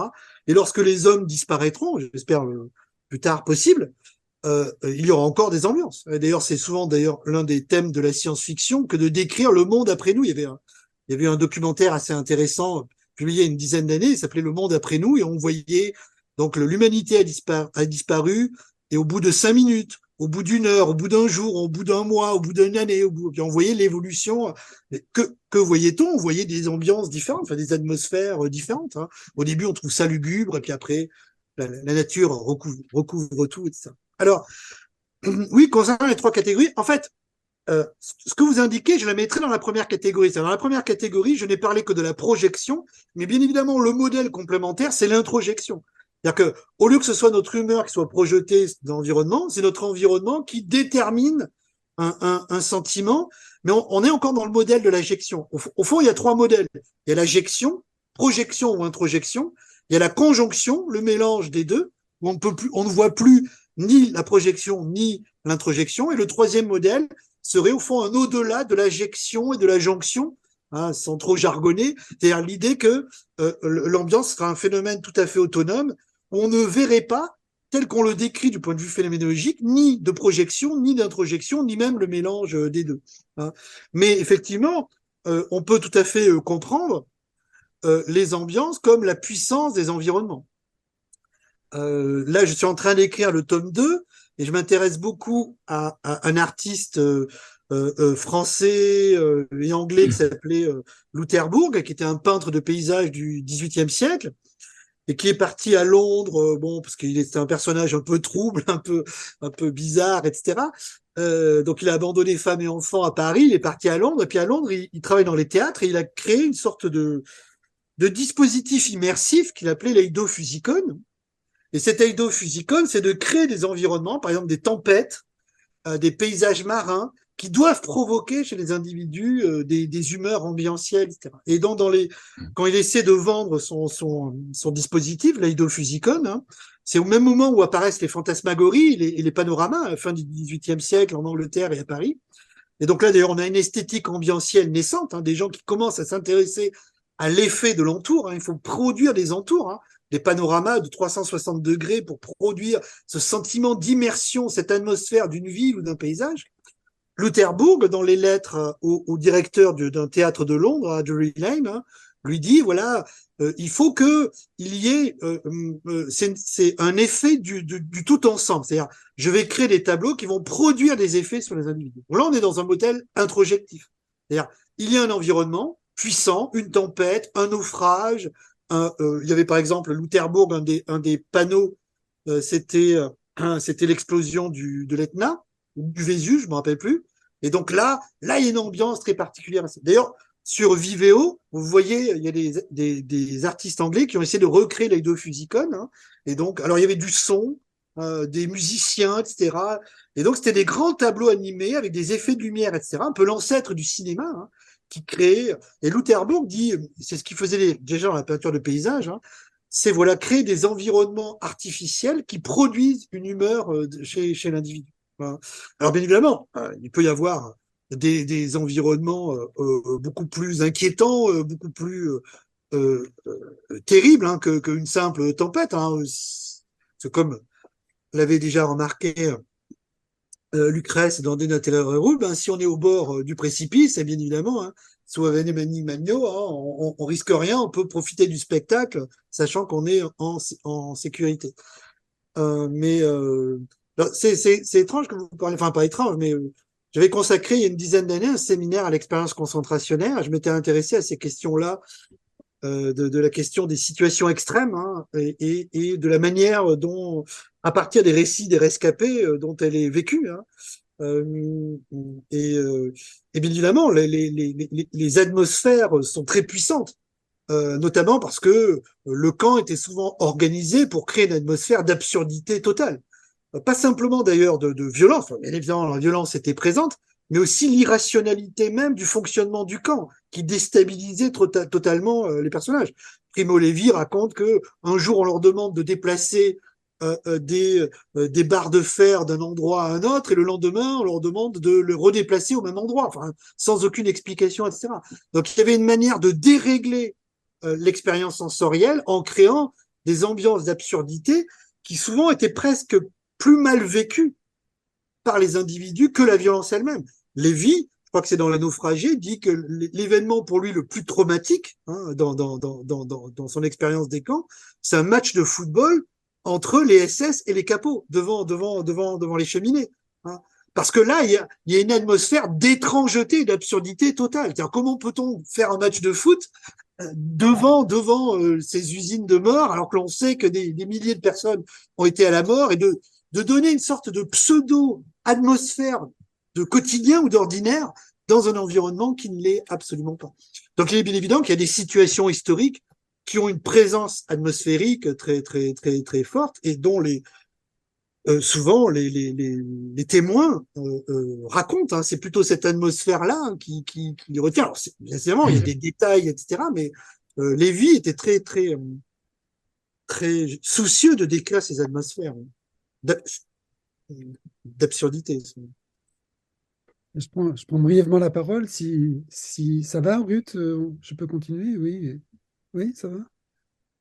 Non, moi j'étais très séduit par ton intervention et je dois dire, je l'ai suivi un peu comme, comme, comme une petite histoire très tendue dont j'attendais le dénouement, très tendue parce que je trouve que tu as pris des risques en fait tout le temps et je n'ai jamais perdu de vue en t'écoutant que à la fois tu faisais ce travail de grande rigueur intellectuelle et conceptuelle, puisque tu as revendiqué plusieurs fois le terme, y compris après la question à François, et qu'en même temps, tu écris des nouvelles, tu t'intéresses au cinéma, t'écris des romans, tu t'intéresses à la fiction, et j'ai noté quand même que Proust, Stendhal, Fromentin, Gracq, Alain Fournier, je dois sans doute en oublier, étaient des gens qui étaient très présents dans ton intervention. Autrement dit, je dis les choses d'une façon encore un peu différente. Si on parle de l'ambiance en littérature, on n'a pas de mal. La littérature, l'ambiance, c'est l'affaire de la littérature, en gros. C'est pas du tout l'affaire de la philosophie. La littérature, elle est à l'aise dans la question de l'ambiance. Et la philosophie, et c'est très intéressant que tu aies commencé par là, elle se méfie beaucoup de cette affaire. On a l'impression que tu es à contre-courant quand tu t'occupes de ça. Parce que finalement, tu luttes contre toute une tradition, qu'il dit ou qu'il ne dit pas, mais qui soupçonne l'ambiance. Pourquoi? Tu as employé plusieurs fois? Non, une fois, tu as entendu. J'ai pas noté toutes les expressions, mais il y en a une que j'ai notée. Tu as dit parce qu'elle est soupçonnée d'être un obstacle à la vie rationnelle. Effectivement, c'est un peu comme la circonstance. On veut bien croire que ça existe, mais enfin, il faut faire abstraction de ça parce que sinon, on n'arrive pas à penser. Donc, ma question, c'est comment tu te repères, toi, dans tes différents centres d'intérêt? La littérature, je sais que c'est un intérêt qui est très fort, et d'ailleurs, les exemples que tu as donnés, ils parlent dans ce sens-là. Comment tu te repères? Tu n'as pas l'impression d'aller contre une certaine tradition philosophique en essayant de donner un statut à quelque chose qui a été tenu sans arrêt comme une sorte d'obstacle épistémologique. Pourquoi l'ambiance est si mal vue en philosophie? Parce qu'elle est menaçante. Et pourquoi elle est menaçante? Parce qu'elle est liée à la circonstance, à l'affect, au sentiment, et que ça empêche de penser. Et tout à l'heure, Ruth a employé le mot de influence. Et moi, j'ai bien aimé qu'elle le dise, parce que l'ambiance, c'est ce qui peut influer. Et si ça influe, alors on n'est pas dans l'authentique, on n'est pas dans la chose en soi, on n'est pas dans le concept, on n'est pas dans le pour, etc., etc. Alors, c'est une vaste et intéressante question. Je ne suis pas sûr que je puisse y répondre précisément, et en tout cas dans le temps qui m'est imparti. Déjà, bon, le travail que je fais n'est pas si original que cela, parce que j'ai dit que depuis une trentaine d'années, il y a tout un courant dans les sciences humaines qu'on appelle tournant atmosphérique, hein, où il y a beaucoup de gens qui travaillent sur ces notions et qui cherchent aussi à contrer l'idée que l'ambiance serait un je ne sais quoi irrationnel et qu'il faut quand même euh, euh, euh, mettre un peu de clarté conceptuelle là-dedans. Par contre, je pense que je suis original quand dans la proposition que je fais de la troisième catégorie. C'est-à-dire qu'en fait, tous les penseurs sont plutôt des penseurs de la première, de la deuxième catégorie, soit du modèle projectionniste ou introjectionniste, soit du modèle conjonctionniste. Hein. Moi, je propose de penser les ambiances comme des phénomènes tout à fait autonomes, parce que elles se donnent comme des phénomènes tout à fait autonomes. Hein. Donc, s'il y a une originalité, elle vient de mon approche phénoménologique et du risque, oui, conceptuel, à dire essayons de sortir des catégories subjectives et objectives, essayons d'utiliser des notions, des concepts pour nous faire comprendre ce continuum d'expérience sans se donner la facilité de revenir à un cadre conceptuel traditionnel. Après, concernant les autres travaux sur la littérature, etc., il va de soi que pour moi, le travail littéraire est un travail fondamental parce que si on doit partir de nos descriptions d'ambiance, très souvent, nous les décrivons à partir des moyens que nous avons dans le langage ordinaire, etc. Avec Gracq, Proust et autres, on a quand même des champions de la nuance et de la subtilité. Or, l'ambiance, c'est quand même un phénomène subtil. Donc, j'ai quand même tendance souvent à accorder plus de crédit à des descriptions littéraires qu'à des descriptions ordinaires. Un, parce que les descriptions ordinaires sont souvent liées à des projections idéologiques très fortes, ou soit liées quand même à une pauvreté de vocabulaire, là aussi, prégnante. Alors que bien évidemment, dans mes travaux sur l'ambiance, hein, je cite aussi Thomas Mann et d'autres, là on a quand même des gens dont le travail est cette attention subtile à la singularité du moment, du lieu. D'ailleurs, tu parlais de la littérature, mais chez Proust, même le nom est déjà ambientiel. Hein. Tout le début, le nom des choses, je dis Venise, et d'emblée, une Florence. ambiance se produit. Donc Proust, lui, il y a toute une réflexion sur le nom des lieux, et le nom des lieux, même l'onomastique, au fond, est déjà une puissance ambientielle. Nommer une chose, le nom d'un lieu dit, d'une ville, d'un village, d'une rivière, etc., a une puissance ambientielle. Hein. Orwell, auquel je m'étais intéressé, enfin, le nom d'Orwell, c'est le nom d'une petite rivière qu'Orwell adorait. Hein, il s'appelle Rick Blair, il s'appelle pas du tout Orwell. Hein, et donc, il a choisi de donner à son nom, vous voyez, cette résonance quoi, d'un lieu, etc. Donc, oui, je crois que les mots ont une puissance atmosphérique, comme les sons, comme les odeurs, etc. Enfin, tout en a à différents degrés. Mais bien évidemment, un nom est une condensation d'expérience. Donc, un nom ouvre déjà une atmosphère. Un nom de lieu, c'est déjà presque la préfiguration de l'expérience de ces lieux. Et Proust, pour ça, est très fort, enfin, est très intéressant. Et Ça son fait travail, me allusion. semble-t-il, j'ai commencé à faire une recension de tout le vocabulaire atmosphérique chez lui. Hein. Oui, voilà. Bon, je suis à Albertine disparue, donc j'ai presque fini. Hein. Mais et je pense que j'en Énorme. ferai un travail, hein, mais c'est fou, c'est présent partout, les bruits des rues de Paris, les bruits des intérieurs, même les conversations, les murmures, etc. C'est pas ce qui est dit qui l'intéresse, c'est la résonance affective, etc. Donc c'est un, c'est un capteur d'ambiance comme nul autre, pareil, hein, Proust. Il n'y a pas que lui. Tu as Hein. fait allusion tout à l'heure à l'étymologie du mot Oui, ambiance. oui, Euh, D'après ce que je crois, elle est plus ou moins contestée, cette étymologie, parce qu'il y a des fois des gens qui disent c'est l'entour ou c'est les deux côtés, ce qui n'est pas exactement la même chose. Mais ça me fait penser à l'étymologie aussi de circonstance, c'est-à-dire oui, c'est ce qui entoure, ce qui est oui, autour. Et moi, je crois que la méfiance de la philosophie dont on parlait tout à l'heure, complètement différente de celle de Proust que tu évoquais à l'instant, c'est que pour la philosophie, tout ce qui est autour, tout ce qui est alentour, tout ce qui, c'est pas la chose même, c'est pas le centre. Et s'il y a que le centre qui est intéressant. Donc la suspicion qui pèse sur l'ambiance ou sur la circonstance, c'est celle de tout ce qui entoure, mais qui n'est pas la chose. Voilà. Alors que pour la littérature, je pense que c'est vraiment différent. Parce que c'est oui, les, mais parce que, disons, une certaine tradition philosophique est restée sur le oui, modèle certaines traditions. dualiste de la relation de la représentation et l'objet de la représentation et ne se pas s'intéresser au milieu dans lequel la représentation apparaît. Mais je crois que déjà, bon, Spitzer, dans son grand texte Milieu et ambiance, montrait qu'il y avait déjà dans la pensée grecque le terme de périécone qui renvoyait à cet entourage et qu'il y avait Et déjà une sensibilité des Grecs à ce qui nous entoure, qu'on retrouve ensuite dans l'ambiance latin, puis dans l'ambiance français, etc. Mais il y a des grands philosophes de ce qui nous entoure.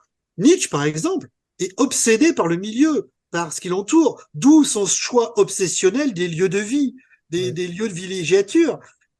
Donc il y a chez lui aussi une très grande sensibilité à la médiance, comme dirait Berck, hein. C'est-à-dire pas simplement au l'empire. milieu physique, mais à cet environnement affectif, symbolique, culturel. Et donc, à chaque fois, il y a toute une réflexion que l'on voit dans ses lettres, hein, le choix du lieu, Nice, Turin, Salerne, etc. Enfin, tout cela, l'Italie, l'Allemagne, enfin, tout ça. Et il y a des choses très subtiles. Je crois qu'une philosophie de l'ambiance, c'est une philosophie de la subtilité. C'est pas une philosophie de l'exactitude. Il y a le régime de l'exactitude, il y a le régime de la subtilité. Hein. Un peu, on peut faire la distinction entre l'esprit de finesse et l'esprit de géométrie chez Pascal. Mais c'est un peu cette idée. Bah, la philosophie des ambiances relève plutôt de l'esprit de finesse, c'est-à-dire de la subtilité, que de l'esprit de l'exactitude et de la géométrie. Mais même dans l'esprit de finesse et de subtilité, il y a quand même un travail conceptuel à faire. Pas simplement laisser le concept à la géométrie et, et Faut sauver la Excusez-moi parce qu'il nous oui, reste 5 bonnes minutes oui, et j'ai vu deux mains se lever. Donc, je David. suggère que les questions se fassent d'emblée à la suite. David qui avait levé la main d'abord et ensuite Sarah. Je vous suggère de poser vos deux questions à la suite et Bruce aura 5 minutes pour répondre. et d'ailleurs, parce que effectivement, ça va. Vous pouvez m'envoyer par mail hein, vos questions, j'y répondrai volontiers. Gentil, Hein, c'est Donc, gentil. David, ah oui. Je vais essayer de synthétiser. Mais en fait, une fois vous avez rejeté la théorie de la conjonction et donc des éléments objectifs, vous avez remplacé le terme élément objectif par élément expressif. Et du Oui. coup, ma question, ça serait, dans votre conceptualisation, quelle distinction, quelle différence il y aurait? Parce que quand même, c'est un déplacement très intéressant, mais ça ne nous empêche pas de penser à une certaine expression et Oui. donc à un certain geste qui doit être saisi et donc ça nous empêche de partir de l'objectivité complètement. Et bon, j'aimerais contextualiser cette question, mais je laisse l'autre personne, et si Oui. on a du temps. Sarah. Alors, en fait, dans la deuxième catégorie, la théorie de la Sarah va conjonction. poser sa question. Hein. Sarah va poser sa deuxième question. Ah d'accord, ok. Oui, Mhm. merci. In extremis. Non, je me demandais si pour dépasser une pensée dualiste de l'ambiance, la notion deleuzienne de pli et celle deleuzienne et guattarienne d'agencement vous ont été ou vous sont de quelques utilités. Merci. Ben, je vais répondre à cette deuxième question, ce sera peut-être plus simple. Alors, d'ailleurs, Deleuze, dans un entretien, dit qu'il faudrait une ambiante philosophie, hein. En se référant à l'ambient music, hein, je me rappelle, mes amis de la Fresh Theory, il y a quelques années, là, avaient développé cette idée d'une ambiante philosophie, hein, au sens, comme l'ambient music du Hainaut, il y aurait une sorte mais je crois que le pli, quand même, reste une figure dualiste, hein. D'ailleurs, Deleuze n'est pas le seul à utiliser le terme de pli, hein. Heidegger le fait, Jean-Luc Marion le fait.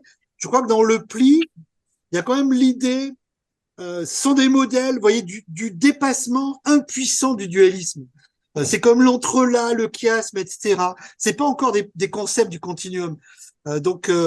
Mais par contre, je crois qu'il y a chez Deleuze, dans le corps sans organes, etc., il y a une manière de penser une affectivité qui lui permettrait de penser ce qu'est l'ambiance, hein, parce que Deleuze pense souvent d'affect qui ne soit pas relié directement à une personne, hein, presque des affects pas objectifs, mais et donc dans cette idée, on reviendrait à l'expressivité. C'est quoi l'expressivité? C'est la présence affective de ce qui nous entoure, mais qui n'est pas nécessairement liée à l'actualisation dans un vécu, hein. Et en ce sens-là, je crois que donc vous voyez, à la fois chez Deleuze, il y a l'idée de ambient philosophie. Il faudrait que je retrouve la référence, mais dans le premier volume de Fresh Theory, le volume bleu, il y a un entretien entre Élie Düring et, je crois, Patrice Maniglier, où il développe un peu cette idée d'ambiante philosophie chez Deleuze, parce qu'ils sont beaucoup plus deleuziens que je ne le suis. Et je crois que dans l'idée d'affect sans affectif, hein, il y aurait peut-être l'idée d'une expressivité pas objective, mais en tout cas médiante, quoi, ou ambiante, quoi, qui ne serait pas liée à un vécu. Alors j'en viens à la première question.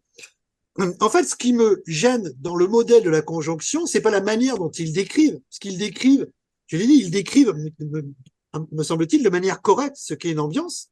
C'est-à-dire quelque chose qui n'est ni subjectif ni objectif. Le problème, c'est que quand ils veulent penser ce caractère ni objectif ni subjectif, ils sont obligés d'utiliser des catégories du mélange, de l'ambiguïté. C'est ni, mais c'est mi. C'est à la fois l'un et l'autre, etc. Donc c'est un Zwischen. Ça veut dire quoi, Zwischen phénomène? C'est un phénomène intermédiaire, mais entre quoi et quoi, hein? Alors que je pense qu'il faut penser l'entre, l'intermédiaire, mais pas sur le mode d'un entre qui serait le produit d'une relation. Et d'ailleurs, il y a tout un pan de la philosophie japonaise, hein, qui développe cet aspect-là, Ogawa et d'autres, hein, qui sont des pensées de l'Aïda, des pensées de l'entre, hein. Et d'ailleurs, ces dernières années, je suis allé, avant le Covid, parce qu'après, ça a été un peu plus compliqué, présenter ces travaux au Japon. Et là, j'ai vu qu'il y avait vraiment une compréhension immédiate de ce dont je parlais, parce que eux, ils ont déjà des concepts, des expériences, notamment liées au zen, etc., qui leur permettent de penser l'entre. Mais un entre, un haida en japonais, un entre qui n'est pas le produit de la relation, qui n'est pas un in-between, qui n'est pas une relation entre quelque chose et quelque chose. Un entre qui est justement le champ qui est au milieu d'eux et qui ne suppose pas des termes à relier. Donc, c'est pour ça que le terme de Zwischen phénomène est ambigu. Parce que le Zwischen, on l'entend comment? On l'entend comme intermédiaire ou on l'entend comme médian, c'est-à-dire comme présence d'un milieu, mais qui ne sert pas d'intermédiaire. Donc, cette conjonction, en fait, elle me gêne comme analyse conceptuelle, quoi. Elle me gêne pas dans la manière dont ils décrivent l'ambiance. Parce que je l'ai dit, la plupart des gens, globalement, décrivent les ambiances comme elles apparaissent. C'est-à-dire comme le fait de se sentir envahi, pénétré tout d'un coup par un sentiment lié à une situation qui nous traverse, qui nous semble présent tout autour et qui nous semble partagé par ceux qui vivent la même expérience que nous. Et donc, effectivement, dans ce cas-là, ça nous semble ni un phénomène interne, ni une qualité objective de l'église, du paysage, du décor, etc. C'est quelque chose qui est entre. Hein. Mais comment penser cet entre? Là, bon, là, les problèmes interprétatifs commencent. Il y avait aussi une D'accord. question sur l'ethnographie des ambiances. Mais c'est une question qui est difficile. Hein. Là, il y a quelqu'un qui te posait la question de Oui. comment penser les ambiances selon d'autres ontologies, par exemple, intégrer Oui, j'ai vu. l'invisible ou les manifestations d'invisible. Tu as vu cette question? Hein? Ben, je renverrai aux travaux de Tim Ingold, hein, dans Marcher avec les dragons, etc. J'ai vu encore en septembre prochain une expérience de Tim Ingold sur le paysage comme atmosphère, etc. Et aussi, bien évidemment, à la tradition japonaise ou orientale, hein, où là, on a des cultures, notamment des cultures religieuses, dans le zen ou le tao, qui sont des cultures de cet entre, ou du ki, du souffle, qui circulent dans un lieu, qui circulent entre les personnes, et qui sont des notions non dualistes et non relationnistes. Non relationniste. Ouais. Donc, on a des ontologies du continuum. Donc, on n'est pas totalement pauvre conceptuellement pour décrire ces expériences-là. Merci beaucoup, Bruce. Bref, merci. C'était vraiment, ça débordait de tous les côtés. C'était très, très riche. Franchement, très passionnant. Moi, je suis vraiment très, très passionné par tout ça. Merci à vous tous pour votre attention. Hein. Oui, merci énormément, Bruce. Et bon, on pourrait continuer longtemps, mais bon, ça fait 2 heures et on a prévu de tout boucler donc, dans ce temps-là. Donc, on se donne rendez-vous donc, le 9 juin. 9 juin. Hein, le 9 juin, oui. 14h. 14h. 14h. François Benjamin. Je laisse mon email. Ah, tu peux le laisser là, mais de toute façon, si oui, on je le laisse en bas. Bruce, je le donnerai, tu es d'accord? Si voilà, on me demande... sinon, le voilà, il est là. Donc, voilà, c'est tout simple, c'est mon prénom, mon nom, gmail.com. Ouais, voilà, donc, si vous avez des questions pour prolonger ce débat, j'y répondrai très volontiers. Ça m'étonnerait qu'il n'y en ait pas. Ah, merde. Merci à tous. Merci à tous. Merci. Merci beaucoup. Merci beaucoup. À bientôt. Merci, au revoir.